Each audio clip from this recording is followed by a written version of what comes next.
મને કાછડી પહેરતાય આવડતું નહોતું. મારા મોટા ભાઈ બધાએ કીધું કે ભાઈ આ તારા જીવનનો ટર્નિંગ પોઈન્ટ છે, તારે નિર્ણય કરવાનો છે, તારે શું કરવું. એટલે એણે મને એવું કીધું કે એ ગાંડો છે. આપણી એક માનસિકતા છે, આપણી એક આ એક પ્રકારનો મનોરોગ છે. ધીસ ઇઝ સાયકોલોજીકલ ઇફેક્ટ કે પૈસા હોય એને મોર કરી દેવું, જેના ગુણ હોય એને આગળ. એમને ફી નક્કી કરીને લાવ્યા, પણ ડૉક્ટર સાહેબ અહીંયા આવ્યા પછી રડી પડ્યા કે હું ફી આજીવન નહીં લઉં. એટલે ઘણા સમય સુધી લોકો એવું વિચાર ત્યારે અમારા માટે કે આ લોકો શું કરવાના છે, સિટિંગ કરવાના છે. લોકો અમારા માટે જાત જાતના તર્ક વિતર્ક કરતા હતા. ખાવાનું ઘટતું નથી, પૈસા તો આખી દુનિયાને ઘટે. અદાણી હોય, અંબાણી હોય, બધા લોન ગોતતા હોય છે. પૈસા તો બધાને ઘટે જ છે. રોડે રખડતા ભટકતા જેનું કોઈ ન હોય અને વાયા પોલીસ આવે એને રાખવાના. તમે જોયું હશે જે લોકો પૂજારીઓ હતા એને કોરોના નથી થયું. એક સુંદર ઉક્તિ છે કે જીવે એ પોતાના માટે એ તો માત્ર શ્વાસ છે, પરંતુ જીવે જે બીજાના માટે એ સાચો માણસ છે. આજે 10 જુલાઈ એક એવા ઉમદા વ્યક્તિનો જન્મદિવસ જે ફક્ત પોતાના વ્યવસાય કાવેરી ગોળથી જ નહીં, પરંતુ તેના નિસ્વાર્થ સેવા કાર્યોથી અસંખ્ય લોકોના હૃદયમાં એક આગવી ઓળખ બનાવી છે. જી હા, હું વાત કરી રહી છું આદરણીય શ્રી નાસિરભાઈ ટાકની. સામાન્ય રીતે લોકો પોતાનો જન્મદિવસ હોટલોમાં, મોંઘી પાર્ટીઓમાં તથા પરિવારજનો સાથે ઉજવતા હોય છે, પરંતુ નાસિરભાઈની વ્યાખ્યા કંઈક અલગ જ છે. તેમના માટે જન્મદિવસની ઉજવણી એટલે કે વંચિતોના ચહેરા પર સ્મિત લાવવાનો ઉત્સવ. સવાર પડતાની સાથે સાવરકુંડલાના માનવ મંદિર આશ્રમથી શરૂ કરી અમરેલીના શિશુ મંગલો, અનાથાશ્રમો, વૃદ્ધાશ્રમો અને માનસિક વિકલાંગ આશ્રમો સુધી પહોંચીને બાળકો તથા વડીલોને પ્રેમથી જમાડવું, પ્રકૃતિના જતન માટે વૃક્ષારોપણ કરવું, આ તેમની વર્ષોની પરંપરા રહી છે. સ્વાસ્થ્ય અને શિક્ષણ ક્ષેત્રે પણ તેમનું અમૂલ્ય યોગદાન રહેલું છે. આ વર્ષે આ જન્મદિવસ ફક્ત સેવા સુધી સીમિત નથી રહ્યો, પરંતુ સમાજને એક વૈચારિક દિશા દેવા જઈ રહ્યો છે. આજના આ શુભ દિવસે એક અનોખી ડિજિટલ ચેનલની શરૂઆત થવા જઈ રહી છે, જેનું નામ છે ટર્નિંગ પોઈન્ટ. તો આવો આપણે સૌ સાથે મળી આદરણીય શ્રી નાસિરભાઈ ટાકને જન્મદિવસની શુભેચ્છા પાઠવીએ અને ટર્નિંગ પોઈન્ટના આ નવા વિચાર યજ્ઞને હૃદયપૂર્વક આવકારીએ અને આ પવિત્ર સંવાદના સાક્ષી બનીએ. કહેવાય છે કે કોઈ પણ પવિત્ર કાર્યની શરૂઆત કરવા પહેલા કોઈ સંતોના આશીર્વાદ હોય તો તે કાર્યની સફળતા અનેક ગણી વધી જાય છે. અને એટલે જ ટર્નિંગ પોઈન્ટના આજે પહેલા મહેમાન ઉપસ્થિત થવા જઈ રહ્યા છે, જેમના નામ માત્રથી ઉર્જાનો સંચાર થાય છે. તેવા સાવરકુંડલા માનવ મંદિર આશ્રમના પરમ પૂજ્ય મહંત શ્રી ભક્તિરામ બાપુ. ટર્નિંગ પોઈન્ટના પ્રથમ પોડકાસ્ટ અને આ ચેનલનું ભવ્ય લોન્ચિંગ થવા જઈ રહ્યું છે. આજના વિશેષ સંવાદમાં આપણે પૂજ્ય બાપુના તેમના જીવન પ્રવાસ, માનવ મંદિરની સ્થાપના, માનવ સેવાના મૂલ્ય, આજની યુવા પેઢી, સમાજ, આધ્યાત્મ જેવા મહત્વપૂર્ણ પ્રશ્નો ઉપર ખુલીને ચર્ચા કરીશું. નમસ્કાર, જય સિયારામ. હું ખ્યાતિ મયુર દોશી આપ સૌને આદરપૂર્વક પ્રણામ કરું છું. પૂજ્ય સંત શ્રી ભક્તિરામ બાપુ, આપનું ખૂબ ખૂબ હાર્દિક સ્વાગત કરું છું. આપનો અમૂલ્ય સમય આપવા બદલ આપનો ખૂબ ખૂબ આભાર. ધન્યવાદ. જય સિયારામ. ચલો, વધુ સમય લીધા વગર આ પવિત્ર, પ્રેરણાદાયી અને ઐતિહાસિક સંવાદની શરૂઆત કરીએ. બાપુ, અમારા દર્શકોને આપના જીવન અને સેવા યાત્રા વિશે થોડું સંક્ષિપ્તમાં જણાવશો? હા બેન, 1964માં મારો જન્મ કાતરોડી ગામડામાં થયેલો, રામજી મંદિરમાં. અને ત્યાંથી વારસામાં મને જે ધાર્મિક સંસ્કારો મળ્યા છે, મા બાપ તરફથી, સ્કૂલમાંથી, ગામ તરફથી, એ સંસ્કારોને લઈ અને SYBA સુધી મેં સ્ટડી કરેલું. અને SYBAની એક્ઝામ આપ્યા પહેલાં રામકથાના ક્ષેત્રમાં મેં પ્રવેશ કરેલો 87માં. ત્યારથી અધ્યાત્મની યાત્રા દ્રઢ બની અને સતત 37 વર્ષ સુધી મેં રામકથાઓ, ભાગવત કથાઓ, શિવકથાઓ કરી. ત્યારબાદ આ માનવ મંદિરનું નિર્માણ કર્યું. મારા જીવનમાં વારસામાં મળેલા જે સંસ્કારો છે, મા બાપ તરફથી મળેલા છે, એક સાધુ જ્ઞાતિમાં જન્મ થયો, એ જ્ઞાતિ તરફથી મળેલા સંસ્કારો આજ સુધી હજી ટકી રહ્યા છે. એ હરિકૃપા છે.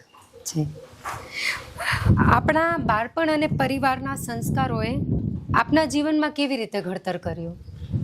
જન્મથી લઈ અને બચપન મંદિરમાં જ ગયેલું. જી. રોજ સવાર સાંજ સંધ્યાઓ થતી. સંધ્યાઓમાં ભાગ લેવાનું અમારા બાપુજી તરફથી ફરજિયાત હતું. પૂરા પરિવારને સંધ્યામાં બેસવાનું આવતું. એટલે એ સંસ્કારો ગળસુથીમાં મળેલા. મોસાળ એ પણ ધાર્મિક છે જી.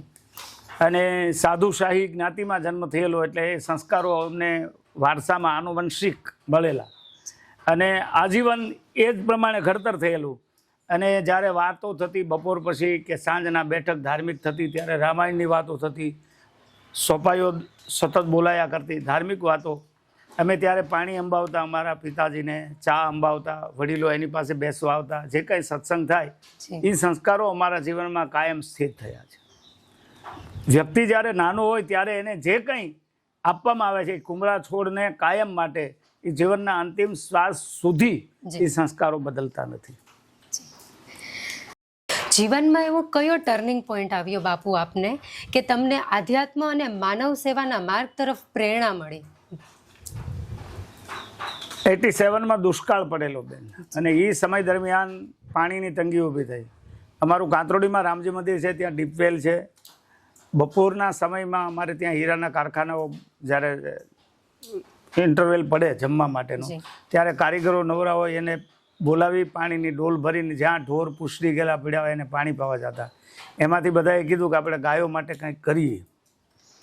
તો મેં કીધું ભાઈ અત્યારે તો દુષ્કાળનો સમય, કોઈ પાસે પૈસા નથી, તો કેવી રીતે ગાયો માટે કરશું? હું મારા ઘરેથી માગું તો મને વધીને 50 રૂપિયા આપે.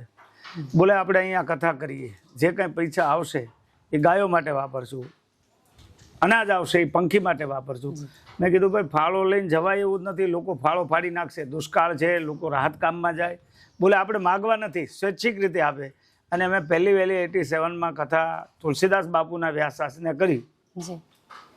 અમે એવા કથાકાર ગોતતા હતા કે અમને મફત કથા વાંચી દે, જે એક પણ પૈસો ન લે. કારણ કે અમારો હેતુ શુદ્ધ હતો. પૈસા થાય એ ગાયોના, અનાજ થાય એ પંખીઓના. તો 2 દિવસ એ કથામાં બેઠા. બીજે દિવસે એને વાના રોગના કારણે 2 ઘૂંટણ સૂજી ગયા. એટલે બપોરે 2 વાગે એણે જાહેર કર્યું કે મારાથી હવે બપોર પછી બેસાશે નહીં. તો અમે બધા ચિંતામાં મુકાઈ ગયા કે તો હવે બપોર પછી કથાનું શું કરવું? 7 દિવસ બાકી. અને અમારા ગામ લોકોએ આગ્રહ કરીને મને જબરદસ્તીથી બેસાડ્યો. મને કાછડી પહેરતાય આવડતું નહોતું, ત્યારે હું કોલેજ કરતો હતો. અને બધાએ મને આગ્રહ કરીને, મેં મારા મિત્રોને કીધું કે તમે મારી સામે ન બેસતા, નહીંતર મને હસવું આવી જાય. અને એ કથાની શરૂઆત બેન કરી. અને એ 7મા દિવસે સારિંગપુર ગામ આવ્યું, ડમરાળા અને ગારિયાધાર તાલુકાનું. ત્યાંથી લોકો કથાનું મુહૂર્ત લેવા બહાર જતા હતા. એ અમારી કથામાં આવ્યા અને 1 કલાક બેઠા. એણે કથા સાંભળી અને એ સીધા જ મારી પાસે મુહૂર્ત લેવા આવ્યા. મેં કીધું ભાઈ હું કાંઈ કથાકાર નથી, મારે તો પ્રિપેરેશનનો સમય છે, મારી એક્ઝામ છે, મારે કાંઈ કથાકાર બનવું નથી. પણ અમારા પરિવારમાં તુલસી બાપુ વડીલ હતા, મારા મોટા ભાઈ બધાએ કીધું કે ભાઈ આ તારા જીવનનો ટર્નિંગ પોઈન્ટ છે, તારે નિર્ણય કરવાનો છે, તારે શું કરવું, તું તારી રીતે સ્વતંત્ર નિર્ણય લે. અને મારે તુલસી બાપુએ મને એમ કીધું કે લોકો કથા ગોઠવવા જાય છે, તને સામેથી મળે છે, આમાં કાંઈક ઈશ્વરનો સંકેત છે. અને મેં પહેલું વહેલી જેને કથાનું મુહૂર્ત આપ્યું, સીધો જ ડાયરેક્ટ 18 દિવસ કથા બોલ્યો હતો. આવી રીતે મારો કથા ક્ષેત્રમાં, અધ્યાત્મ જગતમાં પ્રવેશ થયો. અને એ કથાઓ કરતાં ખૂબ આનંદ આવે છે. નિસ્વાર્થ ભાવથી ક્યારેય પૈસા બોલીને, પેકેજ બોલીને હું કથા કરવા ગયો નથી. અમારી અધ્યાત્મનો પ્રવેશ, અધ્યાત્મની યાત્રા, આજ સુધીમાં મેં 350 કથાઓ કરી છે. માનવ મંદિરની સ્થાપના પાછળનો મુખ્ય સંકલ્પ શું હતો અને શરૂઆતની આપની સફર કેવી રહી? માનવ મંદિર મને ક્યારેય અગાઉ વિચાર નહીં આવેલો, પણ કથા દરમિયાન એક એવી ઘટના બનેલી કે કથાના આગળ જે સોફા મૂક્યા હોય મોટા માણસો માટે, વીઆઈપીઓ માટે, એ ચાલુ કથામાં એક મનોરોગી આવીને ત્યાં આગળ બેસી ગયો. હવે એને બેઠેલો જોઈને આયોજકો છે, ત્યાંના સ્વયંસેવકો, વ્યવસ્થાપકો હતા, એ એને ઊભો કરીને બહાર કાઢતા હતા. એ મેં વ્યાસપીઠ ઉપરથી જોયું. એટલે મેં એને સીધું માઇક ઉપર જ કીધું, ભાઈ એને હું કેમ તમે હેરાન કરો છો? એટલે એણે મને એવું કીધું કે એ ગાંડો છે. અરે મેં કીધું ભાઈ જે હોય એ માણસ છે ને, તમે એને બેસવા દો. બોલે ના ના એ આમાં. પણ મેં કીધું તમને ક્યાં ડિસ્ટર્બ કરે છે? એ તો આંખો બંધ કરીને સાંભળે છે. ભગવાન રામની કથામાં એને પ્રેમ છે, તમે એને બેહવા દો, એના પૂર્વના સંસ્કારો જાગૃત થાય, કદાચ એના જીવનમાં પરિવર્તન આવે તો શું વાંધો છે? બોલે નહીં અહીંયા તો વીઆઈપી માણસો માટે જગ્યા. એટલે મેં એને કીધું વીઆઈપી એટલે પૈસાદાર હોય એનું અગ્રિમ સ્થાન છે.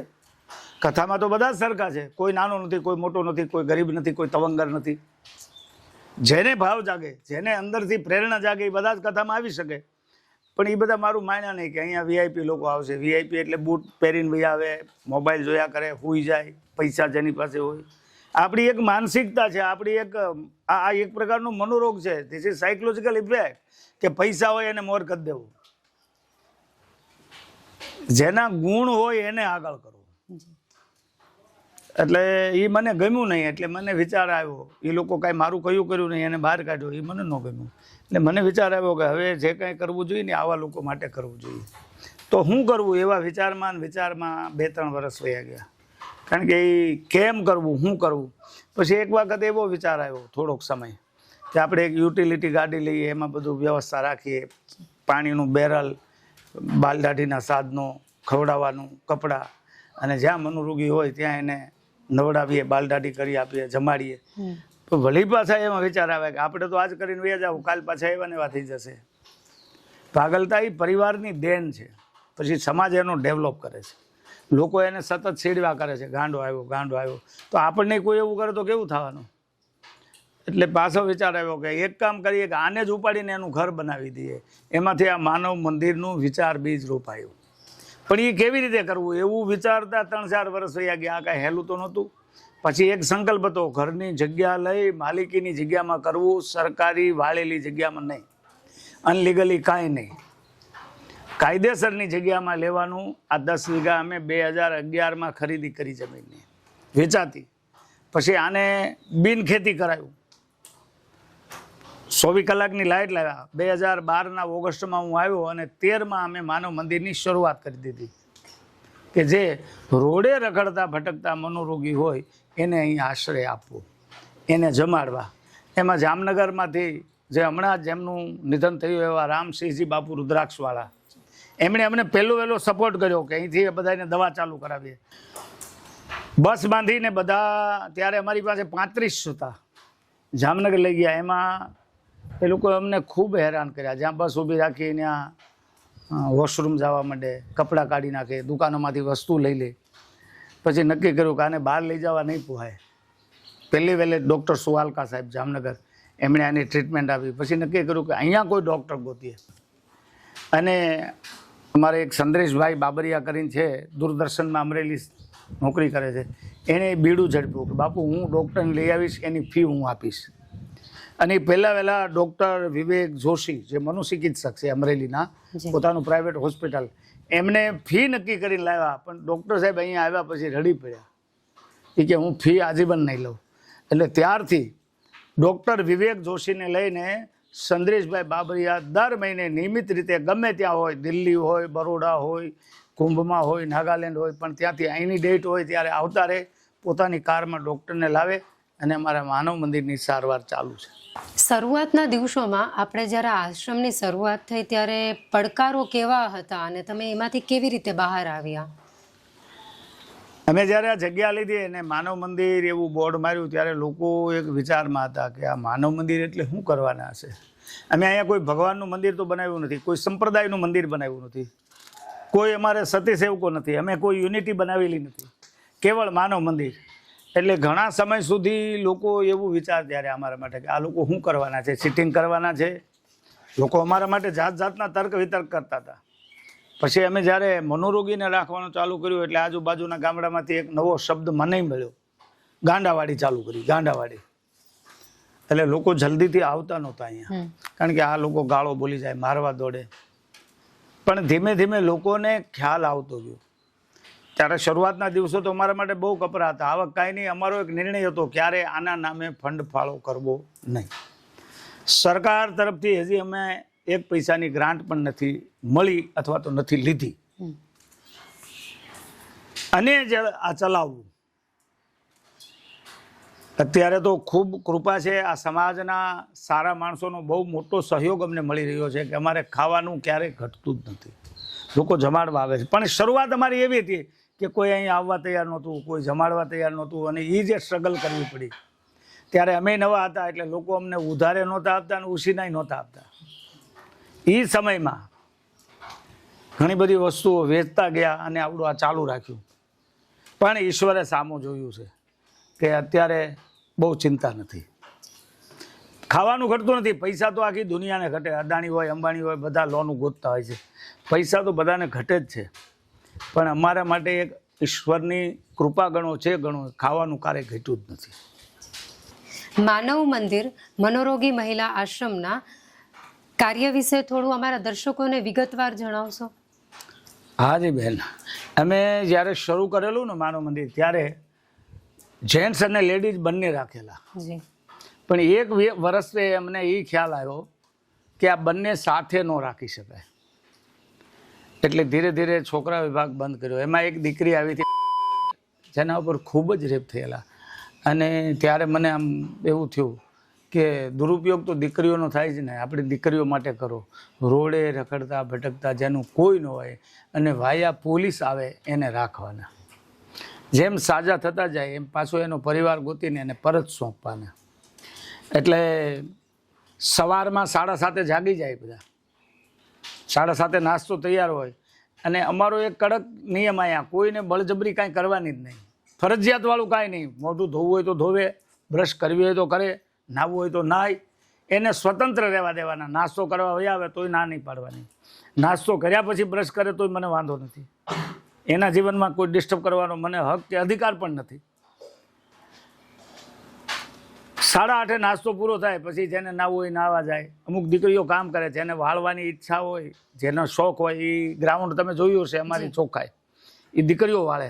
જેને કપડાં ધોવાનો શોખ હોય એ કપડાં ધોવા એની મેળવી જાય. વાસણ ઉટકવાનો શોખ હોય, વાસણ કચરા પોતા કરવાનો શોખ હોય, એ દીકરીઓ જ બધું અહીંનું કામકાજ કરે છે. કોઈ પાસે ફરજિયાત કરાવવામાં આવતું જ નથી, પણ એને રસનો વિષય હોય એ કરે. અને એમાંય આળસુ કંપની છે જે કાંઈ કામે નથી કરતા, બેઠા રહે, હુઈ જાય જમીન. તો 11:30 સુધી બધા જ હરે ફરે બહાર. 11:30 જમણવાર તૈયાર થાય એટલે પાછા બોલાવે, હાજરી પુરાય, બધાને જમાડી અને દવા દેવામાં આવે. અને રાઈટ 12:30 એને એક રૂમમાં 50 રૂમ છે, દરેકને પર્સનલી રૂમ આપી એમાં લોક કરવામાં આવે કે બપોર વચ્ચે શાંતિથી દવા લઈને આરામ કરે. એ રાઈટ 4 વાગે ખુલે, ત્રીજી વાર નાસ્તો આપવામાં આવે. નાસ્તો આપ્યા પછી પાછા બધા ફરે બહાર. તે સાંજના 7:30 વાગે અહીંયા સંધ્યા આરતી થાય. સંધ્યા આરતી અમે એટલા વાગે ચાલુ એટલા માટે કરેલી કે બૌદ્ધના લામાઓની એક પદ્ધતિ છે ધ્વનિ થેરાપી. સિઝોફોનિયા નામનો રોગ છે, એ વિચારોનો રોગ છે. પોતાના વિચારોની અંદર જ બેઠા રહે, એને અવાજના પ્રદૂષણ ઊભું કરીને એના વિચારોનો કવર તોડાવીને બહાર કાઢવા માટેનો એક આ પ્રયોગ છે. બાકી આપણે બધા થોડું ઘણું ભણ્યા હોય ને એટલે નિંદા કરતા ટીકા કરતા શીખી ગયા. યજ્ઞ થેરાપી, મંત્ર ચિકિત્સા ઇઝ ધ એડવાન્સ થેરાપી. આપણા ઋષિ મુનિઓ બહુ મોટા વૈજ્ઞાનિકો હતા. આ ધ્વનિ થેરાપી, શંખનો નાદ કરતા હોય તો એના ફેફસાનો રોગ ન થાય. તમે જોયું હશે જે લોકો પૂજારીઓ હતા એને કોરોના નથી થયો. શંખ વગાડવાથી પેટના રોગ નાશ પામે, ફેફસાના રોગ નાશ પામે. ઝાલર વગાડવાથી ધ્વનિ કાનને પ્રદૂષિત ન કરે અને મનને એકદમ શાંત કરે છે. આ બધા મંદિરો, આરતી, ઘંટારવ, ઝાલરનો રણકાર, નગારાનો અવાજ, આ બધું એક પ્રકારની થેરાપી છે. અને એ થેરાપીનો અમે અહીંયા ઉપયોગ કર્યો છે. બધી જ દીકરીઓને રાત્રે ગાયનું દૂધ ખવડાવીએ છીએ અને સવારના દૂધમાંથી ચા બને, છાશ બને, એ માખણ ઘી બનાવી રોટલી સોંપડે. અને માખણ વધે તો દર ગુરુવારે સવારનું અમારું મેનુ છે, ભાખરી અને માખણ બધી દીકરીઓને ખવડાવી દે. અહીંનું દૂધ, ઘી કે માખણ ડેલી બહાર જવા દેવામાં આવતું નથી. 30 ગાયો છે અત્યારે. ગાયો અને માવો બધું ભગવાન ચલાવે છે અને હાલે છે. આશ્રમમાં રહેતી બહેનોને આપ પ્રભુજી કહીને સંબોધો છો. આ અનોખી ભાવના પાછળનું આપનું તત્વજ્ઞાન શું છે? તમે જુઓ ને તો આ દીકરીઓ અથવા તો મનોરોગી જે લોકો છે એને એની સ્થિતિ, આંતરિક સ્થિતિ છે ને એ અધ્યાત્મને લગતા જે પરમહંસો છે, અવધૂત દશા કે અમારામાં, એ અવધૂત દશાને લાયક છે. પરમહંસોને આ દુનિયામાં કોઈની પડી ન હોય, એ પોતાની મસ્તીમાં હોય. એમ આ લોકો પોતાની મસ્તીમાં, નથી કોઈની ઈર્ષ્યા, નથી કોઈની સ્પર્ધા, નથી કોઈ પ્રત્યે રાગ, નથી કોઈ પ્રત્યે દ્વેષ. આ પોતાની નિજ મસ્તીમાં કોણ જમાડમાં આવે છે, કોણ કેવો છે, કવડો મોટો છે, નાનો છે, મોટો છે, સંત છે, કલાકાર છે, કથાકાર છે, કોઈ મતલબ નથી. કેવળ અને કેવળ એ એની મસ્તીમાં જીવે છે. એટલે અમે એને ઈશ્વરની એકદમ નજીકનું પાત્ર ગણીએ છીએ. અને એને જે દુઃખ પહોંચાડતા શબ્દો, અમે અહીંયા બોર્ડ પણ માર્યું છે કે અહીંયા કોઈએ ગાંડા કે પાગલ શબ્દ બોલવો જ નહીં. એવું ટોર્ચર કરીને આ દીકરીઓને અથવા તો મનોરોગીઓને આ સમાજ જે સતત ટોર્ચર કરે છે એ બદલાવવા માટેનો એક પ્રકારનો અમારો પ્રયત્ન છે. અને પ્રભુજી અથવા હરિના બાળકો એટલે એકદમ ભોળા, નિષ્પાપ, નિરપેક્ષ, જેને કોઈ પાસે કાંઈ અપેક્ષા પણ નથી. સમાજે એને હારા મોઢે નથી બોલાવ્યા, પણ અહીંયા અમારે એક નિયમ છે, રિસ્પેક્ટથી બોલાવો. તમારે બોલાવો હોય તો મજાક, મશ્કરી કે ઠેકડી કરો ના. એ એક એટલા માટે અમે પ્રભુજી કે હરિના બાળકો તરીકે બોલાવીએ છીએ. અત્યારે સમાજમાં માણસો વ્યક્તિઓને તરછોડતા હોય છે, અને આપ આવી તરછોડેલી વ્યક્તિઓમાં ઈશ્વરનું સ્વરૂપ કઈ રીતે જોઈ લ્યો છો? જો એ દરેકના પોતપોતાના વિચારો છે. અમુક લોકો યુઝ એન્ડ થ્રોમાં માનતા હોય, એ પોતાના વિચારો છે, ઉપયોગ કરો અને ફેંકી દો. પગથિયાને કોઈ હારે લઈ જાય છે તો અમુક લોકો પગથિયા તરીકે ઉપયોગ કરતા હોય. તો સાધુ એ છે કે આ સમાજ એનો તિરસ્કાર કરે, બહિષ્કૃત કરે, જેને હરધૂત કરે એને એક્સેપ્ટ કરવા જોઈએ. મેં આખી જિંદગી રામાયણ સાંભળી છે, રામાયણ વાંચી છે. એમાં ભગવાન રામના જીવનમાંથી એક વિચાર લીધેલો કે એ જ્યારે વનવાસમાં ગયા ત્યારે આ સમાજમાં જે અશિક્ષિત લોકો હતા, જેને આ સમાજ અસંસ્કૃત કહેતો હતો, હતા નહીં, એને પરમાત્મા અહીંયા હૃદય લગાડ્યા છે, એને પોતાના બનાવ્યા છે. તો આપણી ફરજમાં એ નથી આવતું કે જેને સમાજ ફેંકી દે એને સ્વીકારો એમ. અને આ આદિ અનાદિથી સાધુ આ કરતા આવ્યા. સાધુનું આ કર્તવ્ય છે, સાધુની આ ફરજ છે. તમારા આ નિસ્વાર્થ સેવાના કાર્યમાં સૌથી પહેલા કોણ સહયોગી આપની સાથે બનેલો? મને જ્યારે આવો વિચાર આવ્યો એટલે મારી નજીકમાં એકદમ આપણા અત્યારના પ્રસિદ્ધ લોક સાહિત્યકાર મનસુખભાઈ વસોયા, જેની હારે મારે 32 વર્ષથી અમે હારે બધા વિચારોથી એક છીએ. એને મેં વાત કરેલી કે ભાઈ બધા મંદિરો બનાવે છે, આશ્રમો બનાવે, આપણે કંઈક એવું કરીએ કે આ લોકો માટે કંઈક વિચારીએ. પછી આ જમીન લીધી. પછી અમારે ભૂરાભાઈ, ભાબલુભાઈ, જેને જે લોકો મારી હારે હતા, મારા વિચારો ગમતા હતા, એ જ મારી હારે હોય, એ બધાએ મને સપોર્ટ કર્યો. અને અમે માનવ મંદિરનો પાયો નાખ્યો. એ લોકો આજીવન સમર્પિત છે. આજે પણ ભૂરાભાઈ વચ્ચે આપને ખ્યાલ નહીં હોય પણ એને કેન્સર આવેલું, એ ઓપરેશન કરાવી થોડુંક સાજું થયું એટલે પાછા સેવા કરવા, નિસ્વાર્થ ભાવથી સેવા કરે. મનીષાબેન અત્યારે ઈલાબેન સંભાળે છે. મનસુખભાઈ, એક ભરત બાબર કરીને અહીંયા છે, એકદમ ગરીબ, બીજાની દુકાનમાં ખુરશીમાં બાલ દાઢી કરતો કમિશન ઉપર. એ છોકરાએ એવું નક્કી કર્યું કે હું દર 15 દિવસે મફત સેવા કરવા આવીશ. આજની તારીખમાં 14 વર્ષથી કન્ટિન્યુ જ અહીંયા દર 15 દિવસે આવે છે, એક પૈસો લીધા વગર. મેં એને હવે તો ઘણી વાર આગ્રહ કરું પૈસા લેતો કે નહીં, હું તો સેવા કરવા આવું છું. પરાયણે મારે 100-200 રૂપિયા એને પેટ્રોલના દેવ ત્યારે લે. આવા નિસ્વાર્થ લોકો જે મારી આરે ભળતા ગયા એને હિસાબે આજે માનવ મંદિર વટવૃક્ષ જેવું બન્યું છે. સંકલ્પ અને વિચારો મારા હતા. બાકી આ સમાજમાંથી ઘણા બધા, જો આ માલિક પત્રકાર છે સૂર્યકાંત ચૌહાણ, એ આવીને એની રીતે ઘણા બધા પત્રકારો છે કે જે માનવ મંદિરને ખૂબ અપ કરાવે છે. ઘણા બધા સમાજના સજ્જનો છે કે જે એન કેન પ્રકારે સતત માનવ મંદિરને હેલ્પ કરે છે. એમ ઘણા બધા લોકોનો સહકાર મળતો ગયો, જેના કારણે આજે માનવ મંદિર સારી રીતે હાલે છે. માનવ મંદિર દ્વારા અનેક મહિલાઓને નવજીવન મળ્યું છે. એવી કોઈ ઘટના કે એવી કોઈ વાત જે કોઈ દીકરીની તમારા હૃદયને સ્પર્શી ગઈ હોય? બેન, એક વાત કરું આપને. માનવ મંદિર એટલે રોડે રખડતા ભટકતા ને પોલીસ અહીંયા મૂકી જાય. એ જ્યારે મૂકવા આવે ત્યારે એને પોતાની જાતની ખબર નથી, કોણ છે, એનું નામ શું છે. ધીરે ધીરે શાંત થાય. શાંત થવાના ઘણા બધા કારણો છે. દવા, દુવા ને હવા. એક તો અહીંયા અમારે ડૉક્ટર વિવેક જોશીની દવા ચાલુ છે. બીજું અહીંની ચોખ્ખી હવા મળે છે, કોઈને અડ્યા વગરની. ડુંગરા માથે જઈએ ને એટલે એકદમ નિર્દોષ હવા મળે છે. માણાને સ્પર્શીને આવતી હોય ને તો એના વાઇબ્રેશન આવી જાય. બીજું, કોઈ દુવા મળે છે અહીંયા. અહીંયા નથી કોઈને ટોર્ચર કરવામાં આવતા, નથી કોઈને એવા શબ્દોથી બોલાવવામાં આવતા. બીજું, એ ધીરે ધીરે શાંત થાય ને એટલે એનો પોતાનો પરિચય આપણને આપતા થાય. પછી એના પરિચય મુજબ અમે એની સોશિયલ મીડિયામાં મૂકી, તપાસ કરાવી ગામડાની, અને એનો પરિવાર જ્યારે એને મળવા આવે અને એ દ્રશ્ય જોઈએ ને ત્યારે થાક ઉતરી જાય, કંટાળો વયો જાય. એનાથી મોટું દ્રશ્ય મારા જીવનમાં એક પણ નથી. મને સૌથી વધારે પ્રિય એ દ્રશ્ય છે કે કોઈ છૂટી ગયેલી દીકરીને પાછો એનો પરિવાર પાછો મળે. આનાથી મોટું દ્રશ્ય મને એવું લાગે કે મને ઈશ્વરના દર્શન થયા, એનો પરિવાર એને એક્સેપ્ટ કરે. બસ આનાથી મોટી ધન્યતા મારા જીવનમાં કાંઈ નથી. હાલ આપણા આશ્રમમાં કેટલી મહિલાઓ છે? આજની તારીખમાં આશ્રમમાં 54 બહેનો છે જી અને 3 બાળકો છે. એક મહિલા તો એવી છે જે તેલુગુ ભાષાની છે. રાજુલા સતડિયા રોડ ઉપરથી રાજુલા પોલીસ લઈ આવેલી અને એ જ્યારે લાવી ત્યારે 8મો મહિનો પ્રેગ્નન્સી, પેટમાં બચ્ચું હતું. અમે જ્યારે કોઈ દીકરીને અહીંયા લાવીએ ત્યારે સૌથી પહેલાં એની લેબોરેટરી થાય. પ્રેગ્નન્ટ નથી ને હોય તોય મને વાંધો નથી, પણ આપણને ખ્યાલ આવે. એક તો સમાજ બદનામી કરે અને એ તો કરે જ, એની પાસે જેની પાસે જે હોય આપે, એમાં આપણે બહુ જાવું નથી. પણ આપણને ખ્યાલ આવે કે આના પેટમાં બચ્ચું છે તો એની કેર કરવામાં આવે, એની દર મહિને તપાસ થાય, એનું ધ્યાન રાખે. દવાની જે કાંઈ જરૂર હોય, ડૉક્ટરોની જરૂર હોય.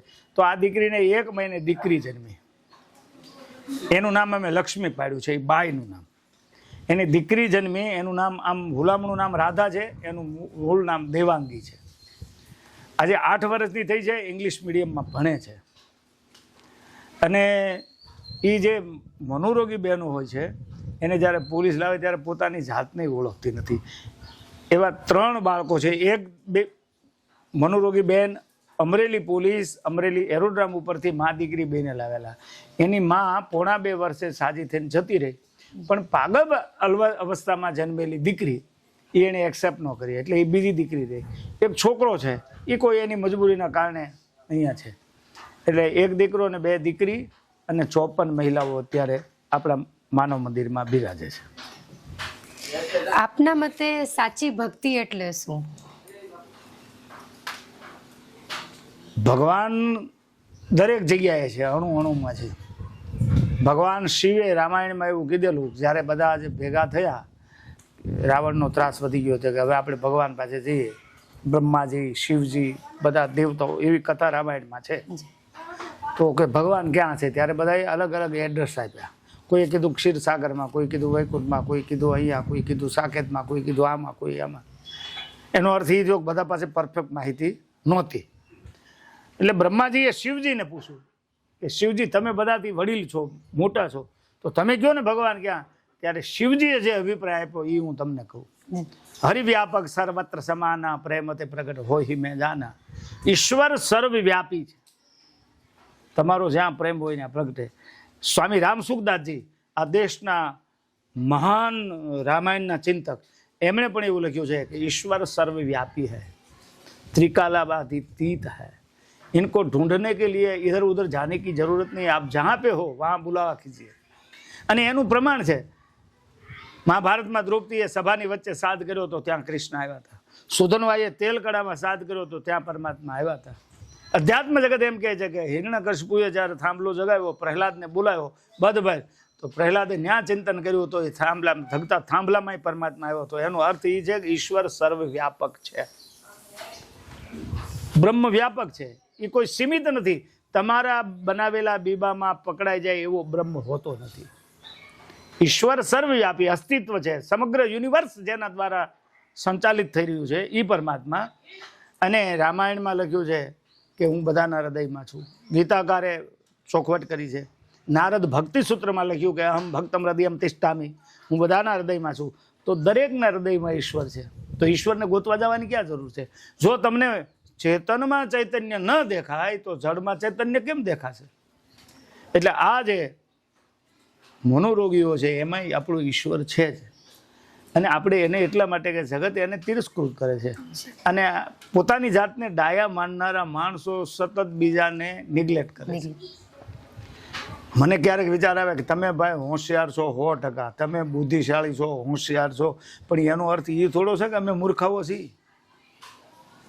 તમે તમારી જાતને જે માનતા હો, પણ એનો અર્થ એ નથી કે તમે બીજાને નાના માનો, તમે બીજાને હલકા માનો, તમે બીજાને નીચ માનો. આ દુનિયામાં કોઈ ઊંચ નથી, કોઈ નીચ નથી. દરેક પોતાના કર્મથી ઊંચ અને નીચ બને છે. હું જ્ઞાતિ જાતિમાં માનતો નથી. મેં અહીંયા બોર્ડ પણ મારેલું છે કે અહીંયા કોઈ જ્ઞાતિ જાતિની વાત કરવી નહીં, એટલા માટે કે વસુધૈવ કુટુંબકમ આપણા ઉપનિષદોનું સૂત્ર છે. પૂરી યુનિવર્સ આપણી છે, સમગ્ર જગત આપણું છે. તો કોઈના માટે ભેદભાવ શું કામ હોવો જોઈએ? કોઈ નાનું મોટું શું કામ? કોઈ ગરીબ તવંગર શું કામ? તમે પૈસાથી માફ કરતા હો તો એ તમને મુબારક, કે આની પાસે પૈસા વધારે છે એટલે મોટો માણસ, એવું કંઈ નથી. એના વિચારો નાના હોય. તમે કલ્પના કરો કે આપણે ત્યાં ગીધ સમળી છે ને ભાઈ, એ બહુ ઊંચે ઉડે, બધાથી ઊંચે ઉડે, પણ એની નજર ક્યાં હોય? મરેલું ઢોર ક્યાં પડ્યું છે, એ ઢોરનું પાઠું ગોતતું હોય. એમ ઊંચ નિવાચ નીચ કરતું હતી, જેનું રહેણાંક ઉપર હોય પણ એના વિચારો હલકી કક્ષાના હોય તો એને ઊંચ કેમ કહેવાય? એટલે આ દુનિયામાં કોઈ ઊંચ નીચ નથી.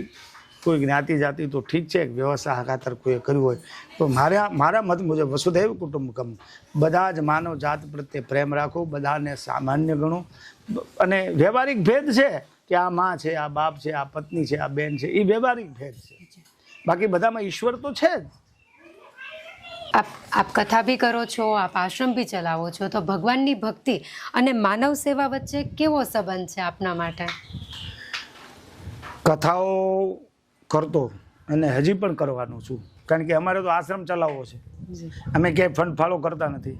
આના લાભાર્થે કોઈ દી ક્યાંય બોર્ડ મારીને અમે કોઈ ડાયરા, કાર્યક્રમ, પ્રોગ્રામ, કથા કાંઈ કર્યું જ નથી. એટલા માટે કે આના નામે પૈસા લેવાની એક વખત મને આદત પડી જશે તો પાછો હું ભીખ માગતો થઈ જઈશ. પછી આના નામે જ બધા પ્રોગ્રામ કરીશ, પછી મને પૈસા ગણવામાં જ. એટલે સામેથી કોઈ લોકો કહે ત્યાં હજી કથા કરવા જાઉં છું અને પેકેજ કે પૈસા ભૂલ્યા વગર જાઉં છું. હું એને કહું કે આ મારી પ્રવૃત્તિ છે, તમને સારું લાગે એ કરો, કારણ કે મારો બેજ, મારો હેતુ, મારું લક્ષ્ય, મારું ગોલ આ જ છે. હવે આ સિવાય જીવનમાં કાંઈ મારા માટે બીજું કાંઈ કરવું નથી, અને આ મને ગમે છે. પણ કથા આપણને એ જ શીખવાડે છે કે માનવ સેવાથી ઉત્તમ કાંઈ નથી. રામચરિત માનસના ઉત્તરકાંડમાં લખ્યું, પરહિત સરિત ધર્મ નહીં ભાઈ, પરપીડા સમ નહીં અદમાઈ. માનવતાથી ઉપર કાંઈ છે જ નહીં. તો દરેકમાં તમે ઈશ્વરનું દર્શન કરો. ભાગવતજીમાં એ લખ્યું છે, પરોપકારાય પુણ્યાય પાપાય છપ્પર પીડનાય ન માનુષાત પરો ધર્મ. માનવતાથી ઊંચો કોઈ ધર્મ નથી, એવું ભાગવતજી કહે છે. મહાભારતકારે એમ કીધું છે. તો દરેક શાસ્ત્રો આપણને એ શીખવે છે કે માનવતા છે ને એમાં પરમાત્માની ભક્તિ આવી ગઈ છે, એની અંદર સંમિલિત છે. તમે એકલા જ બેસીને કરો, મુબારક છે, એ કોઈ ખોટું નથી કે એક બાજુ બેસીને માળા જ ફેરવો, પૂજા કરો, યજ્ઞ કરો, એ ખોટું છે જ નહીં. એ દરેકના પોતપોતાના વ્યક્તિગત વિચારો છે. આપણે ત્યાં કહેવાય, યોગી તો અકેલા તારે, સાધુ તારે ગામ. તો સાધુની ફરજ એ છે કે બધાનું હિત જેમાં સમાયેલું હોય એ કરવું, સમગ્ર જગતનું હિત, કોઈ સીમિત નહીં. આને કોઈ સીમાડા બાંધી ન શકે, આને કોઈ લિમિટ ન હોય, અનલિમિટેડ હોય એને સાધુ કહેવાય.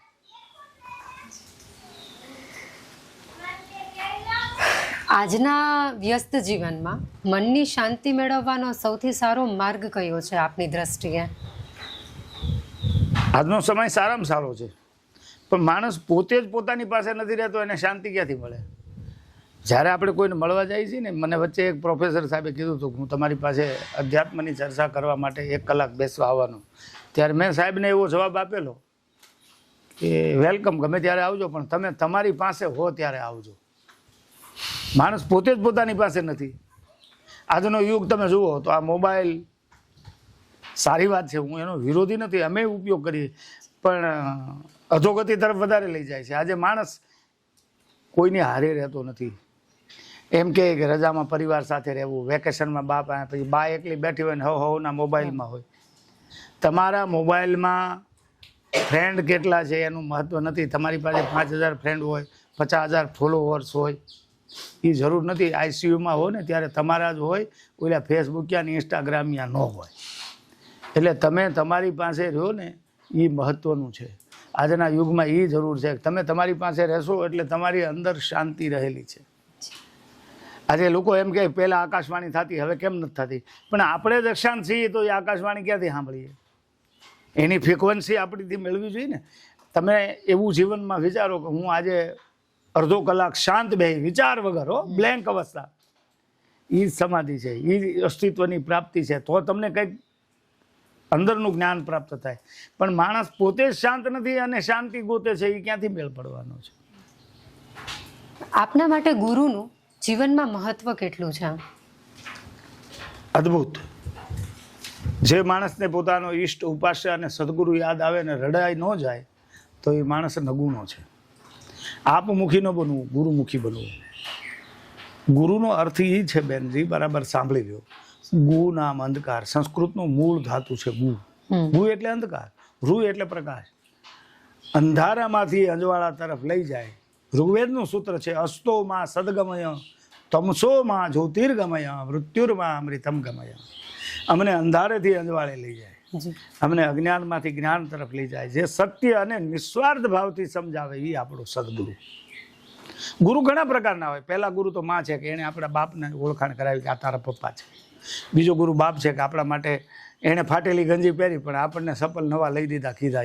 આપણી ફી ભરવા માટે, આપણી ડિમાન્ડ બધી પૂરી કરવા માટે બાપે કોઈ દિવસ એના નવા બૂટ નથી લીધા.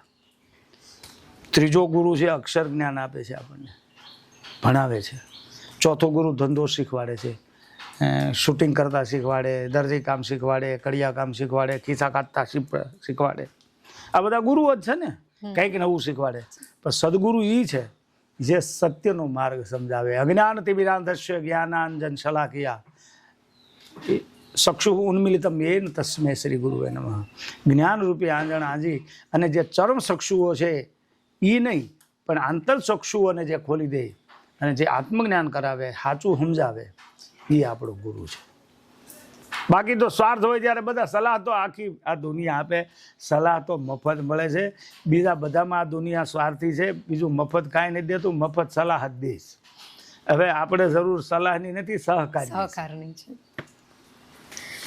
ધર્મ વિશે બાપુ આપનો મૂળભૂત દ્રષ્ટિકોણ શું છે? મહાભારતની એવી કથા છે, ભીષ્મ પિતામહ બાણ શૈયા ઉપર સૂતા હતા. હસ્તિનાપુરનું રાજ્ય પાંડવો જીતી ગયા. યુધિષ્ઠિરનો રાજ્યાભિષેક થયો. પછી રોજ રાત્રે 5 પાંડવોને કૃષ્ણ ભીષ્મ પિતા પાસે બેસવા જાય છે. એ 6 મહિના જીવ્યા છે.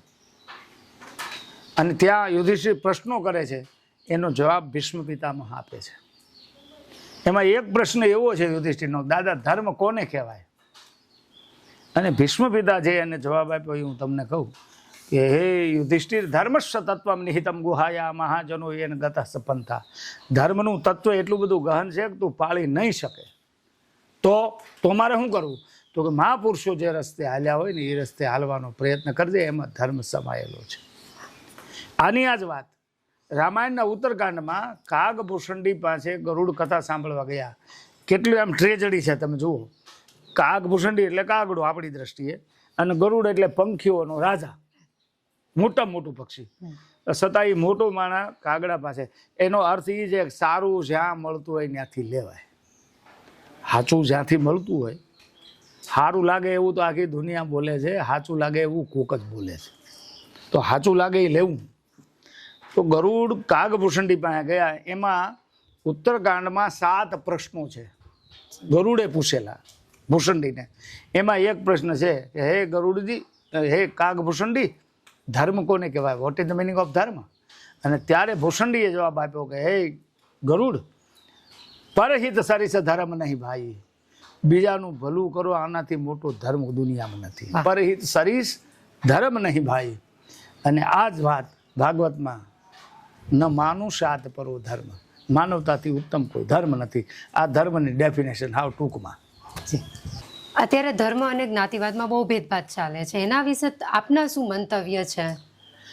કોમવાદ કરતા જાતિવાદ, જ્ઞાતિવાદ આ દેશને ભયાનક નુકસાન પહોંચાડે છે. સમગ્ર જગત બધા જ ભાઈઓ છે. કોઈ જ્ઞાતિ નાની નથી, કોઈ જ્ઞાતિ મોટી નથી. અને આજે જ્ઞાતિવાદનું ઝેર છે એ પ્રસરાવી રહ્યા છે, એ સ્વાર્થી માણસો પ્રસરાવી રહ્યા છે. આજે એમ કહે છે કે આ અમારી જ્ઞાતિ છે, કાલ જ્ઞાતિ ભેગી થાય ને ત્યારે એમ કહે કે આ અમારી અટકવાળા છે. જ્યારે અટકવાળા ભેગા થાય ત્યારે એમ કહે કે આ અમારા મઢવાળા છે, અમારા હુરાપુરા અહીંયા. વળી એ ભેગા થાય એટલે એમ કહે કે આ મારા છે, આ અમારા કુટુંબના છે, આ અમારી 4 પેઢીએ કુટુંબ. વળી પાછું કુટુંબ ભેગું થાય એટલે એમ કહે કે આ મારા છે, આ મારા ભાઈના છે. એ ભેગા થાય એટલે એમ કહે કે આ મારા છે, આ મારા પિતરાઈ છે. એ માણસ શોર્ટ એકદમ ટૂંકું જ વિચારતો રહે. એવું ટૂંકું વિચારે ને એની હારે બેસવું પણ નહીં. ટૂંકું વિચારનારો માણસ કોઈ દિવસ તમને વિશાળતાની દ્રષ્ટિ આપી ન શકે. જ્ઞાતિવાદનું ઝેર પ્રસરાવનારી વ્યક્તિઓ આ દેશને ભયાનક નુકસાન પહોંચાડી રહી છે. આ હાથની 5 આંગળીઓ છે, બધી સરખી નથી, પણ બધી ભેગી હોય તો આ હાથની કિંમત હોય છે. કોઈ નાની નથી, મોટી નથી, જરૂર બધાની છે. આંગળીઓ અને અંગૂઠાની બધાની જરૂર છે. એમ આ જગતમાં બધાની જરૂર છે. અને જ્ઞાતિ એ કર્મ મુજબ, કામ મુજબ આપણે નક્કી કરેલી. બાકી માનવ જાતમાં કોઈ સિમ્બોલ મારી નથી આવતું કે આ જ્ઞાતિ છે, આ જ્ઞાતિ છે. દરેક પોતાના કર્મને આધીન ચાતુર્વર્ણમય સૃષ્ટિ ગુણ કર્મ વિભાગ હશે. ગુણ અને કર્મને આધીન જાતિ છે. કોઈ જાતિ એવી નથી કે જેને સિમ્બોલ મારીને ભગવાને મોકલી હોય. એટલે આ જ્ઞાતિવાદ અને જાતિવાદથી પર ઉઠવું જોઈએ અને માનવ સેવા કરવી જોઈએ. અને માનવ સેવાથી ઉત્તમ કોઈ સેવા નથી. અન્ય પરંપરાગત આશ્રમો અને સંતો વિશે આપનું શું માનવું છે? ભારતનો ઇતિહાસ અને આપણી પ્રાચીન પરંપરા, આપણી ધરોહર સંતો અને આશ્રમો છે. એક સમય એવો હતો કે આ દેશમાં 7,36,000 ગુરુકુળો હતા. જ્યારે પહેલા અંગ્રેજો આવ્યા ત્યારે એણે વિચાર કર્યો કે આ દેશને બદલાવી નહીં શકાય, પણ આની શિક્ષણ પદ્ધતિ બદલાવો, આને વિચારોથી અંગ્રેજ બનાવો. એટલે પહેલી 1880માં કલકત્તામાં કોન્વેન્ટ સ્કૂલની સ્થાપના કરવામાં આવી. અને ત્યાર પછી ગુરુકુળો હતા એ સ્વાવલંબી હતા, કોઈ રાજાશ્રયમાં નહોતા. અને દરેક વગર ફી અને ફાળાથી હાલતા. જેને ભણવું હોય એણે પોતાનું નક્કી કરવાનું. જો કૃષ્ણ અને સુદામા ભણતા હતી, જાતે બળતણ કાપવા જતા, જાતે બધી માધુકરી કરવા જતા. એમ જે કોઈ ભણ્યા છે એ સ્વાવલંબી રહીને ભણ્યા છે. અને એવું જ ગુરુકુળો હતા કે જ્યાં ગુરુઓ એની પાસે કામ કરાવતા, બધી જાતનું શિક્ષણ આપતા હતા. આ દેશની પરંપરા એ છે, એ ભૂલ્યા જઈએ એટલે આપણે દુઃખી છીએ. અને સાધુઓ કોઈ દિવસ ફી લઈને બાળકોને ભણાવતા રાખતા નહોતા. આ આપણી આદિ અનાદિની પરંપરા, એ કાંઈ આજની નથી. સાધુઓ અને આશ્રમો આ દેશનું ઘરેણું છે. દરેકને પોતપોતાના વિચારો. કોઈ હોસ્પિટલથી સેવા કરે છે, કોઈ ગૌશાળા લઈને સેવા કરે છે, કોઈ અન્નક્ષેત્રો ચલાવે છે, કોઈ પશુઓની સેવા કરે છે, કોઈ પંખીઓની. દરેક પોતપોતાની જગ્યાએ બરાબર છે. આશ્રમોની પરંપરા એ આપણી ધરોહર છે. સમાજમાં મનોરોગ વિશે ઘણી ગેરસમજો ઊભી થાય છે, જેના વિશે આપ લોકોને શું સંદેશ આપવા માંગો છો?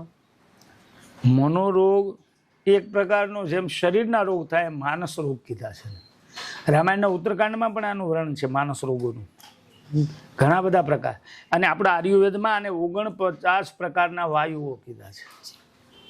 આપણે ત્યાં પ્રાચીન પરંપરામાં આના ઘણા બધા ઈલાજો હતા. પણ આજે આપણે છે ને આપણું જૂનું ભૂલીને બહારથી વાયા આવે ને એ આપણે ઝડપથી એક્સેપ્ટ કરીએ છીએ. હવે મનોરોગમાં ઘણા કારણો છે. આનુવંશિક પણ હોઈ શકે, કોઈ હાદસા એટલે આઘાતથી પણ થઈ શકે છે. મંદબુદ્ધિ છે એ જન્મથી છે, એ સોફ્ટવેરની ખામી છે, કંપની ફોલ્ટ છે. એક અર્થમાં કહીએ તો એને રિપેર થવું અઘરું છે, એ સાજો થવો અઘરો છે. પણ જે પાગલ બની જાય છે એને દવાથી અને પ્રેમ અને હૂંફ આપીને આપણે સાજા કરી શકીએ. મારી આ સમાજને એક અપીલ છે, કરબદ્ધ પ્રાર્થના છે કે મનોરોગી સાજા થાય ને ત્યારે એને એક્સેપ્ટ કરો, પ્રેમ આપો, એને સ્વીકારો. પણ આપણી માનસિકતા કેવી છે કે જ્યારે મનોરોગ એને શરૂ થયો હોય અને પાગલતા આવી હોય ત્યારે જે એણે કર્યું હોય ને એ આપણે યાદ રાખી. એ આપણી માનસિકતા છે. તેદી અમને આમ કર્યું હતું, તેદી અમને ગાળો દીધી હતી, તેદી અમને આમ કર્યું હતું. પણ એ ભૂલી જાઓ ત્યારે એને એ રોગ હતો, એ રોગ થયો હતો. હવે દવાથી રોગ મટી ગયો છે, તમે એને એક્સેપ્ટ કરો, સ્વીકારો. પણ આજે મારે ત્યાંથી સાજા થઈને ગયેલા લોકોની પીડા મેં જોઈ છે. મને આવીને પાછા રોતા રોતા વાત કરતા હોય કે બાપુ અમે નીકળીએ ને ત્યાં લોકો એવું કે જો ઓલા ગાંડા હતા, જો ઓલી ગાંડી હતી. એટલે ભૂતકાળ ભૂલવા જ નથી દેતા. ભૂતકાળને સતત યાદ અપાવે, સતત ટોર્ચર કરવામાં આવે. તો આ સમાજને મારી કરબદ્ધ પ્રાર્થના કે સાંભળે એમ પાગલ કે ગાંડા શબ્દ બોલોમાં, એની સામે આંગળી સીધોમાં. એક તો એનું માનસ એકદમ આળું થઈ ગયેલું છે, પીડાથી ભરેલું છે. આપણે એની પીડા વધારીએ છીએ. એટલે આપણે એને દુઃખ ન થાય એવું વર્તન આપણા થકી થવું જોઈએ. આપણા આશ્રમમાંથી કેટલા મહિલાઓને નવજીવન મળ્યું છે જે અહીંયાથી હાદસાથી સરખા થયેલા હોય એવા? અત્યાર સુધીમાં 2012માં ચાલુ થયેલા આશ્રમથી આજ સુધીમાં 132 વ્યક્તિ પુનઃ સમાજમાં સ્થાપિત થઈ, સાજી થઈ. 5 દીકરીઓને અહીંથી પરણાવવામાં આવી છે, એકના નિકાહ પણ કર્યા છે. કારણ કે અહીંયા શું થાય, જ્યારે લાવે ત્યારે એનો પોતાનો પરિચય, કોઈ બાયોડેટા જ નથી. એ જ્યારે સાજા થાય ત્યારે કહે. પછી એનો પરિવાર જો લઈ જવા ન માગતો હોય તો અમે એના પરિવારને એક રિક્વેસ્ટ કરીએ કે તમારે ન લઈ જવી હોય તો એક આનું જીવન સારું થાય એ માટે તમે મૃત્યુ ગોતો, પરણાવી દો. તો કે પણ એ ઘણી વખત ખર્ચાનો પ્રોબ્લેમ હોય તો આપણે એમ કહીએ કે ભાઈ તમે મૃત્યુ ગોત્યા બધું નક્કી કરો, લગ્ન અહીંથી કરશું. અહીંયા કોઈ ને કોઈ દાતા મળી જાય દીકરીનું કન્યાદાન દેવાવાળા. એવી રીતે 5 દીકરીઓ પરણાવી, એકના નિકાહ કર્યા છે. અહીંથી ઈશ્વરની કૃપા, અસ્તિત્વની પૂરી મહેરબાની કે 132 વ્યક્તિ પુનઃ આ સમાજમાં સ્થાપિત થઈ ચૂકી છે. આપણે અત્યારે આશ્રમમાં આટલી બધી મહિલાઓ છે જેની આપણે સેવા કરી રહ્યા છે, એમાં અત્યારે સૌથી પડકારજનક વસ્તુઓ શું આવતી હોય છે સામે? જો બેન, પડકાર તો કાયમ રહેવાનો છે, કારણ કે આ આખો આશ્રમ સ્વસંચાલિત છે, કોઈના ઉપર નિર્ભર નથી કે આને દર મહિને આ લોકો અહીંયા પૈસા આપે છે. અહીંયા જે માણસો રાખ્યા છે એનો પગાર થાય, લાઇટ બિલ થાય, દવાઓ ખરીદવામાં મહિના આખાની આ 54 બહેનોની દવા ખરીદાય, બીજા આ બધા ખર્ચાને પહોંચી વળવો એ સૌથી પહેલો મોટામાં મોટો પડકાર છે. ખાવાનું તો સમાજમાંથી મળી રહે છે, પણ એની સામે જે કંઈ ખર્ચાઓ છે, મેન્ટેનન્સ છે, એ અઘરું તો છે જ ને. પણ હવે એક વાત તો ઘણી કૃપા કહી શકાય કે અમને ઉધાર મળે છે, ઉછીના મળે છે. અને આ બધી પડકારો ભરી જિંદગી છે, આપણે સ્વૈચ્છિક રીતે સ્વીકારેલું છે, તો પછી એના કાંઈ કકળાટ કરવાથી કાંઈ એનું કોઈ મિનિંગ નથી. એટલે હરિકૃપા હશે થયા કરશે. અત્યારે પરિવારો અને સમાજને આપણે કેવી રીતે આવા લોકો પ્રત્યે વધુ સંવેદનશીલતા બનાવી શકીએ? આપણે આ સમાજને મારી એક કરબદ્ધ પ્રાર્થના કે જ્યારે સમય મળે, હું અહીંયા કંઈ આપી જાઉં એટલા માટે નથી કહેતો, પણ તમે પૂરા ફેમિલી સાથે આવો, તમારા પરિવારની લેડી દીકરીઓ, યુવાન દીકરીઓને આ બતાવો, તમારા દીકરાઓને આ બતાવો કે એક વખત મનોરોગ થયા પછી કેવી દશા થઈ છે. અને જોહે ને એટલે એની અંદર કરુણાનું ઝરણું ફૂટશે, સંવેદનાઓ જાગૃત થશે. મૃતઃપ્રાય થતી આ જે સંવેદનાઓ છે પુનઃ જાગૃત થાય અને સમાજને મનોરોગ પ્રત્યે ભાવ જાગે, એકાબીજાને મદદ કરે. એટલે વારંવાર હું બધાને રિક્વેસ્ટ કર્યા કરું, સ્કૂલોમાં જાઓ ત્યારે દીકરીઓને કહું, પ્રવચન આપવા જાઓ, લેક્ચર આપવા જાઓ ત્યારે પણ યુવાન દીકરીઓને કહું કે રસ્તો ચૂક્યાનું પરિણામ જો આવું આવે છે, તમે આવો, જોવો, અને યારે વાત કરો તો તમને અહેસાસ થશે કે આ જીવનમાં કાંઈ છે નહીં. એકવાર આવું થયા પછી કોઈ રાખવા તૈયાર નથી. આના માટે સંવેદના જરૂરી છે. સેલિબ્રિટી માટે તો આખી દુનિયા જાય છે, તો આના માટે કંઈ સમય કાઢવો જોઈએ જેનાથી તમારા જીવનમાં કંઈક ટર્નિંગ પોઈન્ટ આવે, પરિસ્થિતિ તમારા જીવનની ફેરફાર થાય. એટલા માટે કરબદ્ધ પ્રાર્થનાથી કે જ્યારે સમય મળે ત્યારે માનવ મંદિરની વિઝિટ કરો. અત્યારે આપે જે રીતે મને કહ્યું કે આપ કોઈ દાન ધર્માદો લેતા નથી, ફાળો નથી લેતા, તો આજના યુગમાં આટલા મોંઘવારીમાં તમે દાન વગર આ સંસ્થા કેવી રીતે ચલાવો છો અને તમારું આખું મેનેજમેન્ટ કેવી રીતે ચાલે છે? જો બેન, દાન નથી લેતા એવું નથી, અમે ફાળો કરવા જતા નથી. અમારો એક નિયમ છે કે માનવ મંદિરમાં આવી અને જે કોઈને જે કાંઈ આપવું હોય, વસ્તુ આપે તો વસ્તુની પહોંચ આપીએ, પૈસા આપે તો પૈસાની પહોંચ વગર કોઈનું દાન સ્વીકારતા નથી. આ અમારું ટ્રસ્ટ 2000ની સાલથી ચાલુ થયેલું છે, દીનદયાલ સેવા ટ્રસ્ટ. આના 11 ટ્રસ્ટીઓ છે અને લીગલી પહોંચ ATG મુજબ આપીએ છીએ. અને અહીંયા આવીને સામેથી આપે. ઘણા લોકો મને ફોન નંબર લખાવે, તમારે જરૂર હોય ત્યારે ફોન કરજો. હું એને ના પાડું, ભાઈ હું ફોન નહીં કરું, એટલા માટે નહીં કરું કે પછી મને આદત પડી જશે બધા મને ફોન કરવાની, ભાઈ અમારે આ ઘટે છે, અમારે આ ઘટે છે. મને સામેથી લોકો એમ કહે છે કે અમારે રસોડામાં મદદ કરવી છે, તો એને એમ કહું કે અમારા મારવાડી રસોયા છે, એને પૂછી લ્યો, એને રસોડામાં શું ઘટે છે એ જ આપો. વધારાની વસ્તુ આપશો તો બગડી જાય અથવા તો ખરાબ થઈ જશે, એના કરતાં અમારી જરૂરિયાત હોય એટલું જ આપો. એટલે કોઈ એમ કે મને બાંધકામમાં રહેશે તો કંઈક અહીંયા આ રૂમ બને છે, આમાં તમારે રૂમનું દાન દેવું હોય તો રૂમ આપો. એવી રીતે સમાજના સહયોગથી જ આ માનવ મંદિર હાલે છે. દાન તો લઈએ છીએ, દાન લીધા વગર તો કેમ હાલવાનું છે? અમે અહીંયા 60 જણા છીએ, આમાંથી કોઈ રળવા જાય એવો તો છે નહીં. તો આવક પડકારરૂપ છે કે જેટલી અમારી જરૂરિયાત, જેટલી અહીંની ડિમાન્ડ છે એટલી આવક નથી થતી, એને અમુક અમે સેટલમેન્ટ કર્યા કરીએ છીએ. એવો કોઈ પ્રસંગ આપને યાદ છે જો અચાનક જ ઈશ્વરીય કૃપાથી જરૂરી એવી તમને મદદ મળી ગઈ હોય? હા, એકવાર એવું ઘટના બનેલી કે અમે માનવ મંદિર જે બહેનો રહી છે મનોરોગી, એનો 2જા નંબરનો સ્લેબ ભરતા હતા અને કોન્ટ્રાક્ટરે સાંજે મને કીધું કે આવતીકાલે સ્લેબ ભરવાનો છે. પછી અમારે મનસુખભાઈ એ ભાઈ કોન્ટ્રાક્ટરે ફોનમાં વાત કરી કે કાલે સ્લેબ ભરાય, તમારે મને ₹1,00,000 એડવાન્સ આપવાના. એટલે મનસુખભાઈએ મને ફોન કર્યો કે બાપુ હું લાલપુર પ્રોગ્રામ દેવા નીકળી ગયો છું, કાલે સ્લેબ ભરાવાનો. મેં કીધું હા તમે આવી જશો. એ કે કાંઈ વાંધો નહીં, હું લાલપુર પ્રોગ્રામ પૂરો કરીને સીધો ત્યાં આવી જઈશ, પણ એ લોકોને ₹1,00,000 દેવા છે, એટલે આ વખતે તમે વ્યવસ્થા કાંઈક કરજો. મેં કીધું પણ મારી પાસે કાંઈ નથી. એ કે તો હું શું કરું, કોકની પાસેથી ઉછીના લઈ લઈ, પણ હું નીકળી ગયો છું, તમે આ વખતે કાંઈક કરજો. મેં કાંઈ નહીં, ભગવાન કરશે.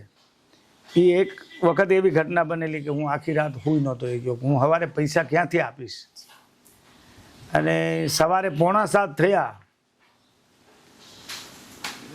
હું ક્યારેય 8 વાગ્યા પહેલાં મારા હિંડોળે ન આવતો, તેથી હું 6:15 આવી ગયો, કારણ કે મને આખી રાત ઊંઘ નહોતી આવી, કારણ પૈસા ક્યાંથી હું આપીશ, કોની પણ ઉછીના, મેં કોઈ દી ઉછીના માગ્યા નહોતા. તો 6:45 7:15 આજુબાજુ એક પીજોડ જીપ આવી, એમાંથી એક દાદાને માડી ઉતર્યા, રસ્તામાંથી આમ ધૂળ લઈને આમ માથે ચડાવી માડી મારી પાસે આવીને મારા પગમાં આમાં કરે. મેં એને હાથ જોડ્યા, માં તમે મારી બા જવડાશો, મને પગે લાગો માં. તો રડવા માંડ્યા. મેં એને પૂછ્યું માડી શું થયું છે તમને, હું કામ રડો છો? તો દાદા એને સમજાવે, ગાયત્રી તું એમ ઘરમાં ને ગાયત્રી. મેં કીધું દાદા તમે હું માને કરીને લાવ્યા છો, આ માં કેમ રોવે? ત્યાં માને હિબકે ચડી ગયા, એટલું બધું કંટ્રોલ ગુમાવી બેઠા, એટલું તાણી તાણી રોવા માંડ્યા. એટલે હું દાદા સામું જોયું, મેં તમે હેરાન કરીને જ લાવ્યા છો, મારી માં રોવે છે કેમ આટલું બધું? તો કે એવું નથી બાપુ, એ લાગણીમાં છે. પણ મેં કીધું આવી થોડી લાગણી? એને દાદાએ 4થી વાર પૂછ્યું, ગાયત્રી કે ને તારે શું કરવું? એ કે ₹1,00,000 બાપુને આપો. એટલે દાદાએ એની થેલીમાંથી ₹1,00,000 કાઢીને મને આપવા ગયા. મેં કીધું ભાઈ તમે કોણ ને ક્યાંથી આવો? તો કે એ અમારે નથી આવું. મેં કીધું ના રે ના, એવી રીતે અમે કોઈને પૈસા નથી લેતા પહોંચ વગર, તમે નામ લખાવો ને તો જ પૈસા લેવું. તો કે ના ના નામ તો નથી. મેં કીધું તો તમારા પૈસા રાખો તમારી પાસે. બહુ આગ્રહ કર્યો ત્યારે મને એણે જવાબ આપેલો કે મયુરભાઈ દવે સરસિયા હાઈસ્કૂલના પ્રિન્સિપાલ, જે માનવ મંદિર ઉપર લખે છે છાપાઓમાં, એના સાસુ અને સસરા છીએ. અમે એ બધું વાંચ્યું છે. હું રિટાયર થયો એટલે આ ફંડમાંથી અમે નક્કી કર્યું હતું ₹1,00,000 માનવ મંદિરને આપવા. ત્યારે મેં પહોંચ બનાવી અને કોન્ટ્રાક્ટરને સાથ કર્યો, ભાઈ તું અહીંયા આવી જા, ઊંડી તારા માટે આવી છે, હું એને હાથ નહીં લગાડું. એટલે એ ₹1,00,000 આપ્યા. પછી મને રોવાઈ ગયેલું કે ઈશ્વર અમારું કેટલું ધ્યાન રાખે છે. આ જીવનનો એક પ્રસંગ મારો. આપણે બાપુ પૂજારી અને બ્રાહ્મણોના બાળકો માટે આપણે ફ્રીમાં હોસ્ટેલ શરૂ કરી, આ નિર્ણય આપે કેવી રીતે લીધો? બેન મારો જન્મ જ મંદિરમાં થયેલો. જી. એટલે મંદિરની આવકો અમારા સમયમાં જે હતી, અમારે અનાજ વેચાવ થતું, પછી કઠોળ વેચાવ થતો, શીંગ વેચાવ થતી, અને અમારા જે કાંઈ વરા આવે ને ત્યારે ગામ બધું ભેગું થઈને કરી દેતું ઉત્સાહથી. આપણા બાપુને ત્યાં છે, આપણા મંદિરના પૂજારીને ત્યાં. હવે આજનો સમય એવો થયો, ગામડાઓ ખાલી થવા માંડ્યા છે, માણસો ધંધા માટે બહાર વયા ગયા. અહીંયા જે જમીન જાગીરો હતી ભાગવી અપાણી, મહેસૂલમાં અપાણી, ભાડે અપાઈ ગઈ. હવે જે લોકો બહારથી આવ્યા છે કામ મજૂરી કરવા, એ કાંઈ અનાજ વાવતા નથી. હવે માણું માપ કોઈ મંદિરને આપતું નથી, એટલે મંદિરોની આવક ઘટી ગઈ છે. અને પરિણામ એ આવ્યું છે કે મંદિરના પૂજારીઓને આવક ઘટી, અને એને જીવન ધોરણ ઊંચું લઈ જવું છે હવની હારે, એના બાળકોને ભણાવવા છે. એટલે એ લોકો મંદિરો મૂકી મૂકીને એ સિટીમાં જવા ગયા, એટલે મંદિરો પડતર થયા.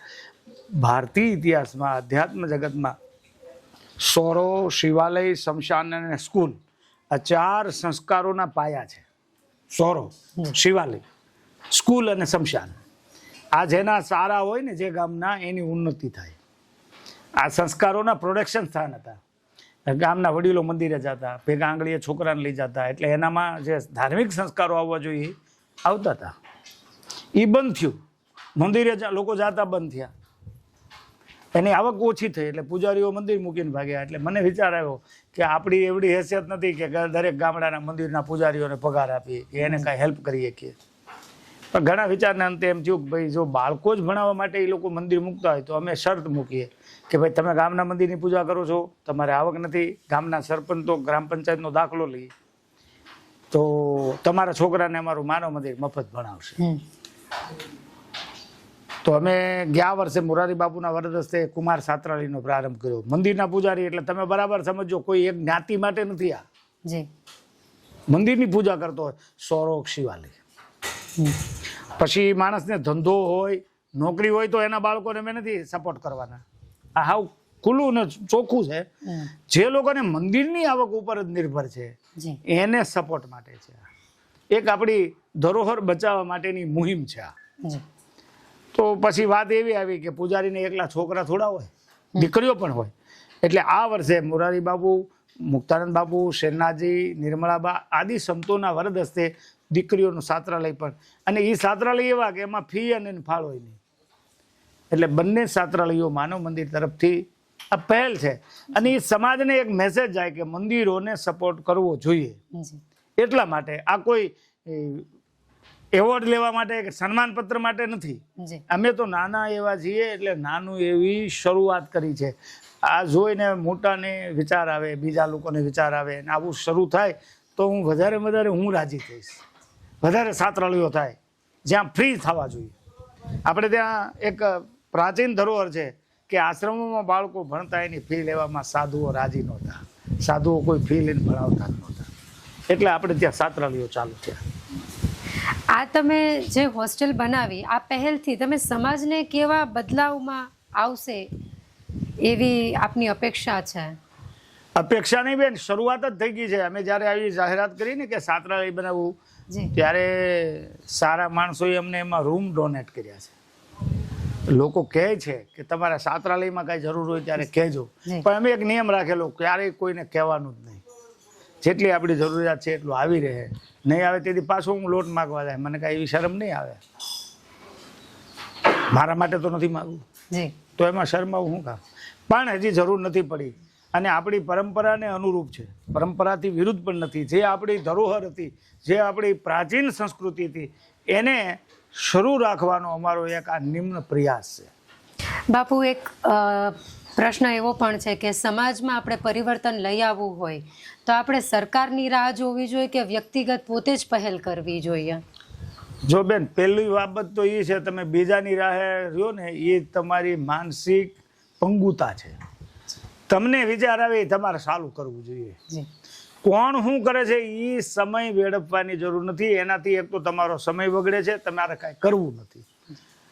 તમને વિચાર આવે એવી શુભ વિચારોની શરૂઆત તમારાથી જ કરવી જોઈએ. જગત સુધારવા જવાની જરૂર નથી. આપણે સુધરી જઈએ, જગત સુધરી ગયેલું છે. એટલે બીજા શું કરે છે એમાં આપણું ધ્યાન બહુ રહે છે. આપણે બીજાનું ગાંઠનું ખાવું ને ગામની બળતરા, બીજાનું બહુ ધ્યાન રાખીએ છીએ. એટલે આપણે આપણું જોવાનું હોય. આપણા ભાણાની માખી ઉડાડાય, બીજાને ભાણાની ઉડાડવા જાય તો આપણે ભાણામાં પડે. સામાન્ય વ્યક્તિ માનવ મંદિર સાથે કેવી રીતે જોડાઈ શકે? માનવ મંદિરનો એક કડક નિયમ છે બેન. અહીંયા કોઈ નાનો નથી, મોટો નથી, કોઈ પૈસાદાર નથી, કોઈ તવંગર નથી. બધા માટે એક જ પ્રકારની રસોઈ બને છે. જી કોઈને અહીંયા વિશિષ્ટ સન્માન નથી આપવામાં આવતું. અમારો એક નિયમ છે, માનવ મંદિરને સન્માનિત કરે છે, માનવ મંદિરને પ્રેમ કરે છે, એ બધાનું માનવ મંદિર છે. કોઈ એક વ્યક્તિનું કોઈ ભક્તિ બાપુએ કર્યું છે એટલે એનું માનવ મંદિર છે એવું છે જ નહીં. જી બળદગાડા એટલે કૂતરું હાલ્યું જતું હોય અને જીભ બહાર કાઢીને લહ કરે, એને એમ થાય કે હું ગાડું ખેંચું છું, એવું કાંઈ છે જ નહીં. નિમિત્ત હું છું, બાકી ચલાવનારા તો ઘણા બધા છે. અને સમાજ સેવામાં જે જોડાવા માંગતા વ્યક્તિઓ છે, લોકો છે, ને આપ શું સંદેશ આપવા માંગો છો? સમાજ સેવાનો અર્થ જ એ છે કે તમે ચાલુ કરી દો. તમને સમાજ માટે જે સારા વિચાર આવતા હોય તમે તમારાથી ચાલુ કરો. બીજાની રાહ જુઓ એનો અર્થ તમારે કાંઈ કરવું નથી. તમે જાતે કરો. આપ મૂવ્યા વગર ન જવાય. એમ જે કાંઈ વિચાર સારા આવે આપણે કરાય. આપણે એમ કહીએ સરકાર કાંઈ કરતી નથી, સરકાર એ એની રીતે વિચારે છે, તમે તમારી રીતે વિચારો. દરેકના પોતાના દ્રષ્ટિકોણ હોય છે. તો તમને જે વિચાર આવ્યો અને સાચું લાગે ને સારું લાગે તો તમે શરૂ કરી દો. કોઈની રાહ હું કેમ જોઉં? કલ કરે સો આજ કર, કલ કરે છો આજ કર, આજ કરે છો અબ. એટલે તમને જ્યારથી વિચાર આવે ત્યાંથી તમારાથી જેવડું થાય એવું નથી કે મોટું, પણ એવોર્ડ કે સન્માન પત્રની લાલચે કાંઈ ન કરવું. જી બાપુ, આગામી વર્ષોમાં આપણા આશ્રમનું વિઝન શું છે? વિઝન તો બેન બધાના હોય છે. અમારું એવું વિઝન છે કે એવી હોસ્પિટલ બને કે જ્યાં મનોરોગીઓની સ્પેશિયલ સારવાર થતી હોય. એટલા માટે બેન કે એકવાર મનોરોગ થાય ને ત્યારે આ સમાજ, પરિવાર, અંગત પોતાના તરસોડી દે, જી એને પાછું સમાજમાં સ્થાન કેમ મળે, બસ એ એક જ વિચાર. આ સિવાય મારે કોઈ બંગલા કરવા નથી, નથી એવોર્ડ લેવો, નથી સન્માનપત્રો જોતા. બીજી કોઈ સંસ્થાવાળા આવીને એમ કે અમે હોસ્પિટલ બનાવીને સંચાલન કરીએ તોય બેન હું તો રાજી છું. મારી કોઈ એવી ભાવના નથી કે મારા અંડરમાં જ બને. જી મારો તો વિચાર આ છે. અને સમાજ સેવા જેને કરવી હોય, માનવ મંદિરમાં સેવા કરવી હોય તો વેલકમ. જી. અમે અહીંયા પ્રધાનતા બધાને આપીએ છીએ, કોઈ નાનું નથી મોટું. અહીંયા મુખ્યમંત્રીથી લઈને ઘણા બધા મહાપુરુષો આવી ગયા, ઘણા બધા સંતો, કલાકારો, ખૂબ લોકો આવે છે. પછી અહીંયા કોઈની પાસે ડિમાન્ડ મૂકવામાં આવતી નથી. કોઈને કામ છે, તમને સારું લાગે એ તમે કરો ને આમાં. અને એક નિયમ રાખેલો, જે કરે એનું બોર્ડ મારો, એટલે મેં કાંઈ કરેલું નથી. જેનું તમે જ્યાં જાઓ ત્યાં કોણે રૂમ બંધાવી દીધો, કોણે પાણી ટાંકી, એની તકતી એટલા માટે એક તો એની લાગણી બંધાઈ રહે, એનો પરિવાર આવતો જતો રહે, અને મને એમ ન થાય કે મેં કર્યું, કરનારો કોઈ બીજો છે. એટલે સમાજ સેવા તમારે કરવી હોય તો કોઈની રાહ ન જોવાય, એના માટે મુહૂર્ત જોવાનું હોય. સુધીન સુમંગલ તબહી, જ્યારે એ જ મુહૂર્ત સાચું છે તમને વિચાર આવે તરત તમે ચાલુ કરો.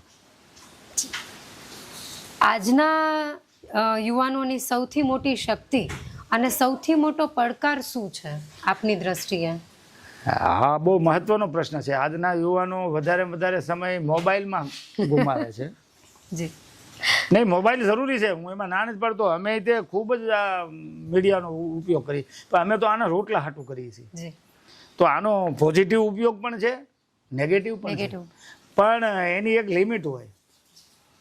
કેટલો સમય તમે તમારા પરિવારથી દૂર થઈ જાવ એટલું બધું મોબાઈલના આદિ શું કામ બનો છો?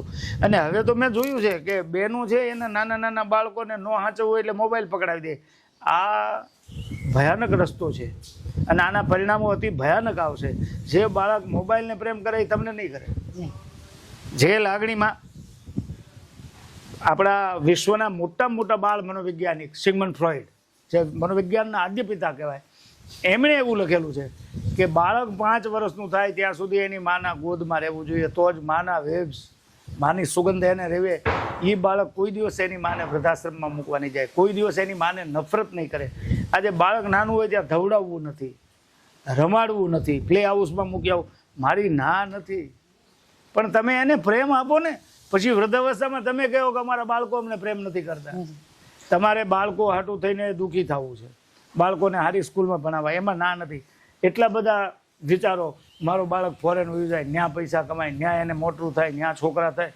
પછી બાળક પાછું તમને ફોન કરતા ભૂલી જાય, તમારી પાસે આવતું ભૂલી જાય, ત્યારે તમારે પાછું રડવાનું ચાલુ કરવું કે અમારું બાળક અમને ભૂલી ગયો. પણ પાયો તમારો નાખેલો છે, તમારી ઈચ્છા હતી તમારું બાળક ફોરેન જાય, ત્યાં વ્યસ્ત બની જાય, તો એ તમને પૈસા મોકલશે, સમય નહીં આપી શકે. અને ત્યારે તમને એની કિંમત સમજાશે કે તમારા બાળક તમને સમય નથી આપતો, એની કિંમત શું છે. એટલે છેતી જવાની જરૂર છે. મોબાઈલ જરૂરી છે, જરૂર પૂરતો ઉપયોગ કરો. દરેક વસ્તુ સદુપયોગ માટે જ હોય છે. દિવાસળી ભગવાને બનાવી, એને ખબર હતી કે ચૂલો હળગાવશે તો રસોઈ થાય, કોકના પેટ થશે, પણ એને ખબર નહોતી કે આ ગંજુ હળગાવશે. જે વસ્તુ સારી છે એનો ઉપયોગ કરવો જોઈએ. મને એક વલ્લભભાઈનો પરિવાર અમેરિકાનો અહીંયા આવે છે, એ લઈ ગયા હતા એના પૌત્રના જન્મદિવસમાં, અને ત્યાં એ માણસે 500 માણસની વચ્ચે એમ કીધું હતું કે અમારા ઘરમાં કડક નિયમ છે કે કંપનીમાંથી બહારથી જ્યારે આવીએ ત્યારે દરવાજા પાસે વોર્ડરૂમમાં મોબાઈલ સ્વિચ ઓફ કરીને મૂકી દેવાનો, પરિવારમાં રહેવાનું, પાછા જાય ત્યારે ફોન ચાલુ કરીને વયું જવાનું. ઘરમાં મોબાઈલનો ઉપયોગ એટલા માટે નહીં, તો તમે પરિવાર આજે સમય નથી દઈ શકતા. એમ આજની પરિસ્થિતિ એવી થાય છે કે માણસ પોતાના પરિવારને, ફેમિલીને, બાળકોને સમય નથી આપતો. પછી તમે અપેક્ષા રાખો વૃદ્ધાવસ્થામાં કે મારા બાળકો, આજે વૃદ્ધાશ્રમો વધતા જાય છે, હજી આનાથી બુરું પરિણામ આવી શકે છે. યુવાનોને ખાસ વિનંતી કે શક્ય હોય ત્યાં સુધી વ્યસનોથી દૂર રહેવું, મોબાઈલને જરૂર પૂરતો ઉપયોગ કરવો, પરિવારને પ્રેમ કરવો. પરિવારને પ્રેમ કરે ને એને જ પરમાત્મા પ્રેમ કરે છે. મારો એ જ આગળનો પ્રશ્ન હતો કે આજના યુવાનો પોતાના પૂરતા બહુ સીમિત થઈ ગયા છે. તેનામાં સેવા, સંસ્કાર, કરુણાની ભાવના કેવી રીતે આપણે લઈ આવી શકીએ? બેની બાળકમાં એની મેળાઈ નથી આવતી, મા બાપમાં પહેલાં આવવી જોઈએ. જેના મા બાપ સંસ્કારી છે એના બાળકોને સંસ્કાર આપવામાં રાજી. આજે શિક્ષણ માટે કેવડી ચિંતા કરે છે મા બાપ, અને પાછા ગર્વથી ગૌરવ લે, મારા છોકરાની હું 2 લાખ રૂપિયા ફી ભરું છું, ત્યાં વળી બીજો કે મારા છોકરાની હું 2.5 લાખ ભરું છું. શિક્ષણ વેચાતું મળે છે, સંસ્કારો વેચાતા મળતા નથી. એ ધ્યાન દેવાની જરૂર છે. તમે પરિવાર હારે બહેન જમો છો, હારે બહેન પ્રાર્થના કરો. તમે જે ભગવાનને માનતા હોય, જે સંપ્રદાય, મારે કાંઈ વાંધો નથી, પણ રોજ 2 વાર ભેગા થાવ. મા બાપને તમે પગે લાગશો તો તમારી પ્રજા તમને પગે લાગશે. આજે છોકરો જરાક મોટો થાય ત્યાં બાપો એમ કે હવે તારે પગે ન લગાય, એ લાગવા દે નહીં તારા લગાડશે. સંસ્કારો આપવામાં તમે ઘટ્યા છો એટલે તમારો પરિવાર સંસ્કારોથી બહાર જતો રહ્યો છે. એટલે મા બાપની ફરજ છે. યુવાનોનો દોષ નથી મને દેખાતો, કારણ કે એને સંસ્કારો આપવામાં આપણી ખામી છે. દરેકને એવી ઈચ્છા કરી મારો છોકરો શ્રવણ જેવો બને ને મારા દીકરાની બહુ મારી સેવા કરે, તો એને એ વિચારવું જોઈએ કે મેં મારા બાપની સેવા કરી છે. દરેક માએ વિચારવું જોઈએ કે મેં મારી સાસુની સેવા કરી છે. તો અપેક્ષા રખાય. ગીવર બનો, આપો તો મળે. તમારે જે જોતું હોય બીજાને આપો. રિસ્પોન્સિબિલિટીના સિદ્ધાંત ઉપર આ બ્રહ્માંડનું નિર્માણ થયું. રિબાઉન્સ પાછું આપે. તમે નેગેટિવ વિચાર ફેંકો તો નેગેટિવ પાછા આવશે, પોઝિટિવ વિચાર ફેંકશો તો પોઝિટિવ પાછા આપશે. એટલે સંસ્કારો મા બાપે આપવા જોઈએ. પછી એની પાસે અપેક્ષા રખાય કે આ છોકરું સંસ્કારી નથી, કેમ બન્યું. બાપુ, યુવાનો અત્યારે વધારે વ્યસન તરફ બહુ આકર્ષાય છે, એને રોકવા માટે આપ શું સંદેશો આપી શકો? નહીં, એને રચનાત્મક પ્રવૃત્તિ તરફ વાળવા જોઈએ. મા બાપની, ધર્મગુરુઓની ફરજ છે. સકારાત્મક વિચારો આપો. સારી આજનો યુવાન એ એકદમ સરળ છે. એને તમે જે તરફ મોડ આપો, ટર્નિંગ પોઈન્ટ આપો, એ તરફ જાય છે. જેને તમે સકારાત્મક વિચાર આપશો, પોઝિટિવ વિચાર આપશો, તો આજનો યુવાન એ તરફ જવાનો છે. આજે અમારે માનવ મંદિરમાં ઘણા બધા યુવાનો એવા છે કે જે યંગ જનરેશન અહીંયા સેવા કરવા આવે છે અને એકદમ નિસ્વાર્થ ભાવથી આવે છે અને એટલા ભાવથી એટલી અનહદની સેવા કરે છે. એટલે મને તો ખબર જ છે કે મારો અનુભવ પણ છે કે યુવાનોને દિશા આપવાની જરૂર છે, તો એની દશા બદલાઈ જશે. વાહ. રૂઢિચુસ્તતા અને આધુનિકતાની વચ્ચે સંતુલન બાપુ આપણે કઈ રીતે જાળવી શકીએ? રૂઢિચુસ્તતા એ મગજમાં નથી ઉતરતું, પણ સમય કાળને અનુરૂપ પરિવર્તનો જરૂરી છે. એક સમય હતો કે ભાઈ માટીથી હાથ ધોતા હતા, તો હવે શેમ્પૂ ને સાબુ આવી ગયા, હજી માટી પકડી રાખવી. સમય અને કાળને અનુરૂપ પરિવર્તન જરૂરી છે.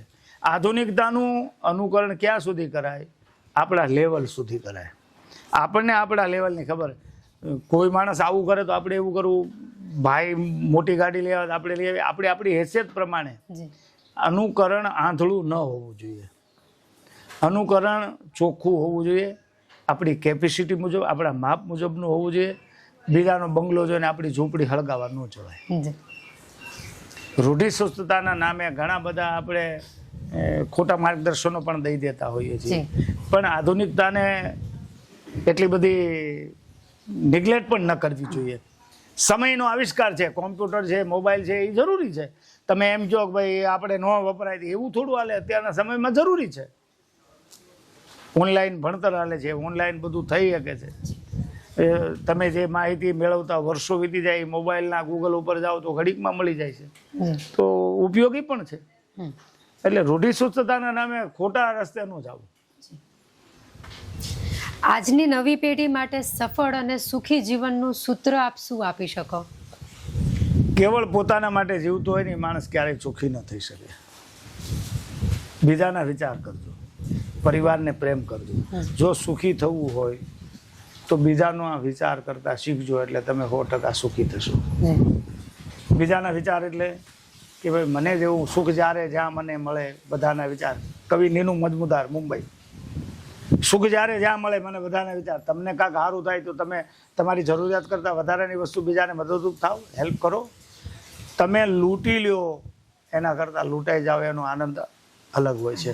તમે કોઈનું લઈ લો એના કરતાં તમે આપો ને એનો આનંદ ચિરકાળ સુધી રહે છે. એટલે આપતા શીખો, ગીવર બનો. તમારે શું જોતું છે? પ્રેમ જોતું છે તો પ્રેમ બાંટો. તમારે માન જોતું છે તો બીજાને માન આપો. તમે જે આપશો એ મળશે. આ સનાતન સત્ય છે અને આ પ્રકૃતિનો નિયમ છે. તમારે જે જોતું હોય, તમે એક કોઈને અપશબ્દ કહેવો તો તમને 3 અપશબ્દો આપશે. તમે કોઈને માન આપશો, તમને માન આપશે. અને જ્યારે કોઈ તમને માન ન આપે તો સમજવું કે એની પાસે નહીં હોય એટલે નહીં આપ્યું. લોકો તમારા માટે કેવું બોલે છે એ એનો વ્યક્તિગત અભિપ્રાય છે. એટલે એમાં બહુ ન જવું. પણ જરૂરી છે કે તમારે જે જોતું હોય બીજાને આપવું. બાપુ, ધર્મસત્તા અને રાજસત્તા વચ્ચે સંતુલન આપણે કેવી રીતે જાળવવું જોઈએ? આદિ અનાદિ અને સનાતનની પરંપરાનો નિયમ છે, ધર્મ સત્તાને પૂછીને રાજ્ય સત્તાએ નિર્ણયો લેવા જોઈએ. ધર્મ સત્તાને અગ્રતા આપી છે. તમે રામાયણ કાળ જુઓ તો વશિષ્ઠ અને જાબાલિક, વામદેવ આદિ 8 મંત્રીઓ ઋષિમુનિઓ હતા. મહાભારત કાળ જુઓ તો એમાંય ઋષિમુનિઓ છે. એટલે રાજ્ય સત્તા સ્વતંત્ર નિર્ણય ન લેતી, ધર્મ સત્તાને સાથે રાખી ધર્મ સત્તા જ બિન સાંપ્રદાયિકતા લાવી શકે, ધર્મ સત્તા જ બધાનું સાર્વજનિક વિચાર આપી શકે. ધર્મના જે ધર્મગુરુઓ છે એના માટે કોઈ વાલાદવલું નથી હોતું, ધર્મગુરુઓ છે એના માટે કોઈ ઊંચ નીચ નથી હોતું, ધર્મગુરુઓ છે એના માટે કોઈ ભેદભાવ નથી હોતા. નિષ્પક્ષ નિર્ણય આપે એને ધર્મ સત્તા કીધી છે. અત્યારે વિશ્વમાં જે યુદ્ધ ચાલી રહ્યા છે અને જે અશાંતિનું વાતાવરણ ફેલાઈ રહ્યું છે, એને આપ કઈ દ્રષ્ટિએ જુઓ છો? જો આદિ અનાદિથી પરિવર્તન તો આવ્યા જ કર્યું છે, યુદ્ધો થતા જ રહ્યા છે. આ કાંઈ પહેલું નથી, કેટલા વિશ્વ યુદ્ધો થયા. સીતાજીના કાળમાં પણ મોટું યુદ્ધ થયું, દ્રૌપદીના કાળમાં પણ થયું.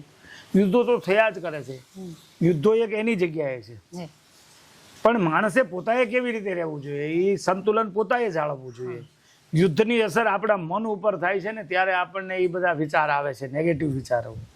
પણ આપણે આપણી પોઝિટિવિટી એટલી વધારો, આપણી ફ્રિકવન્સી એટલી વધારો કે આપણા પોઝિટિવ કાર્યો એટલા વધારો કે જેની સુવાસ, જેની અસરથી યુદ્ધો એની મેળાએ બંધ થવા માંડશે.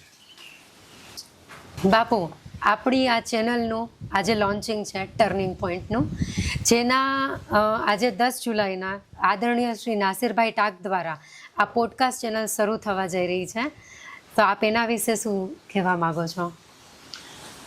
અમારે ભાઈ નાસિર ટાંક, જી, કાવેરી ગોળ, જી, માનવ મંદિરનો સૌથી લાડકો છે અને ઘણા સમયથી માનવ મંદિર આડે કનેક્ટેડ છે. સૌથી પહેલાં ફ્રેન્ડશિપ ડે માટે અહીંયા આવેલા અને ત્યારે હું એના ઉપર ખીજાયેલો. બધા જ સ્ટુડન્ટ્સો આવ્યા હતા કે ભાઈ તમે આજે શું લેવા આવ્યા? છોકરાઓ આવે ને ત્યારે હું એલર્ટ થઈ જાઉં, કારણ કે અમારું તો દીકરીઓવાળું ઘર છે. તો કે બાપુ આજે ફ્રેન્ડશિપ ડે છે ને એટલે આવ્યા. એટલે મેં એમ કીધું કે આ તમારી ફ્રેન્ડું છે? તમને વિચાર આવવો જોઈએ કે આપણે હિન્દુસ્તાનમાં જઈએ, આપણે આંધળું અનુકરણ ન કરાય. આ ફ્રેન્ડશિપ ડે પશ્ચિમી સંસ્કૃતિ છે, આપણે તો માનવતા ડે ઉજવવો જોઈએ. પછી જે એની સાથે વાત થઈ તમારો પ્રમુખ કોણ છે એટલે નાસિરને બધાએ આગળ કર્યો. જી, પહેલો મારો પરિચય. અને મેં એને કીધું ભાઈ તારે આ ફ્રેન્ડશિપ ડે નહીં પણ માનવતા ડે ઉજવવો જોઈએ. ને એના જીવનમાં ત્યાંથી પરિવર્તન આવ્યું. અમારે અહીં એક દીકરી હતી જે માળિયા મિયાણાથી પોલીસ હસ્તક ત્યાંના વેપારીઓ મૂકી ગયેલા. મેં નાસિરને બતાવ્યું કે આનો વિડીયો ઉતાર, આના મા બાપને ગોત, તારી ટીમને કામે લગાય. અને એ છોકરાઓને અંદરથી લાગી આવ્યું. 15 દિવસમાં એના પરિવારને પોતાની ગાડી લઈને અહીંયા લઈ આવ્યા.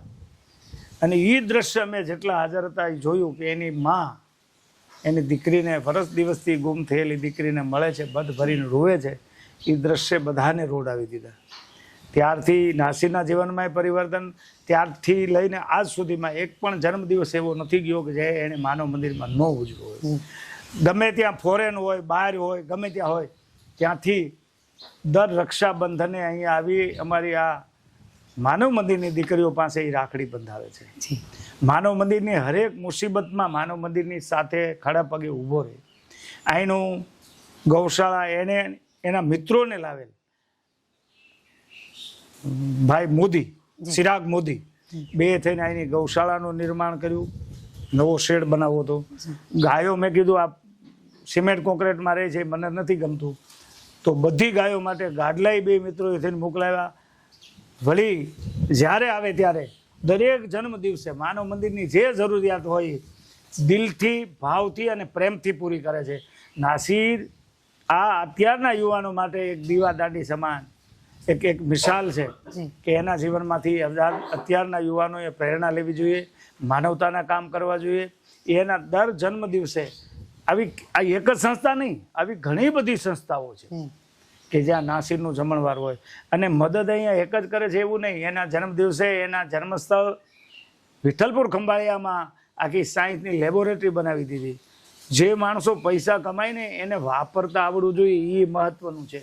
બુદ્ધિ ભગવાને ઘણાને આપી છે કમાવાની, વાપરવાની કેટલાને આપી. જી વાપરતા શીખવું જોઈએ, કમાઈ લેવું એટલું મહત્વનું નથી. અને હું આમ રાજીપો વ્યક્ત કરું છું કે નાસિરને પૈસા વાપરવાની બુદ્ધિ આપી છે. માનવ મંદિરમાં એના જન્મદિવસે વાવેલો પીપળો જી જે 24 કલાક ઓક્સિજન આપે એ કાયમ માટે માનવ મંદિરમાં યુગો સુધી રહેશે. અને એની આ પ્રવૃત્તિ કાયમ માટે સતત ચાલતી રહે. એના ધંધામાંથી એને જે કંઈ નફો થાય છે એનો એક ભાગ એ સ્પેશિયલ બધા સારા કાર્યો માટે વાપરે છે, એ કાયમ એના જીવનમાં રહે એવી આ જન્મદિવસ નિમિત્તે પૂરા માનવ મંદિર પરિવારની શુભકામનાઓ. ધન્યવાદ. જય સિયારામ. બાપુ, આજે આપે જીવન જીવવાની એક સાચી રીત, સેવાનું મહત્વ બહુ સરળ શબ્દમાં સમજાવ્યું છે. આપના આ વિચારો ઘણા લોકોના જીવનમાં સારા બદલાવ લાવશે. આપનો અમૂલ્ય સમય અને આશીર્વાદ બદલ હું હૃદયપૂર્વક ખૂબ ખૂબ આભાર માનું છું. જય સિયારામ. પ્રિય દર્શકો, આશા છે કે તમને આ પોડકાસ્ટ ગમ્યો હશે. આપને જીવનમાં કંઈક નવું સારું કરવાની ઉર્જા મળી હશે. જો આ સંવાદ આપને પસંદ આવ્યો હોય તો આપના પરિવારજનો તથા મિત્રોને જરૂરથી શેર કરજો. આવી જ પ્રેરણાદાયી મુલાકાતો જોવા માટે અમારી ચેનલને લાઈક કરો, સબસ્ક્રાઈબ કરો અને શેર કરો. ફરી એક નવી અને પ્રેરણાદાયી મુલાકાત સાથે જલ્દી મળીશું. ત્યાં સુધી જય સિયારામ.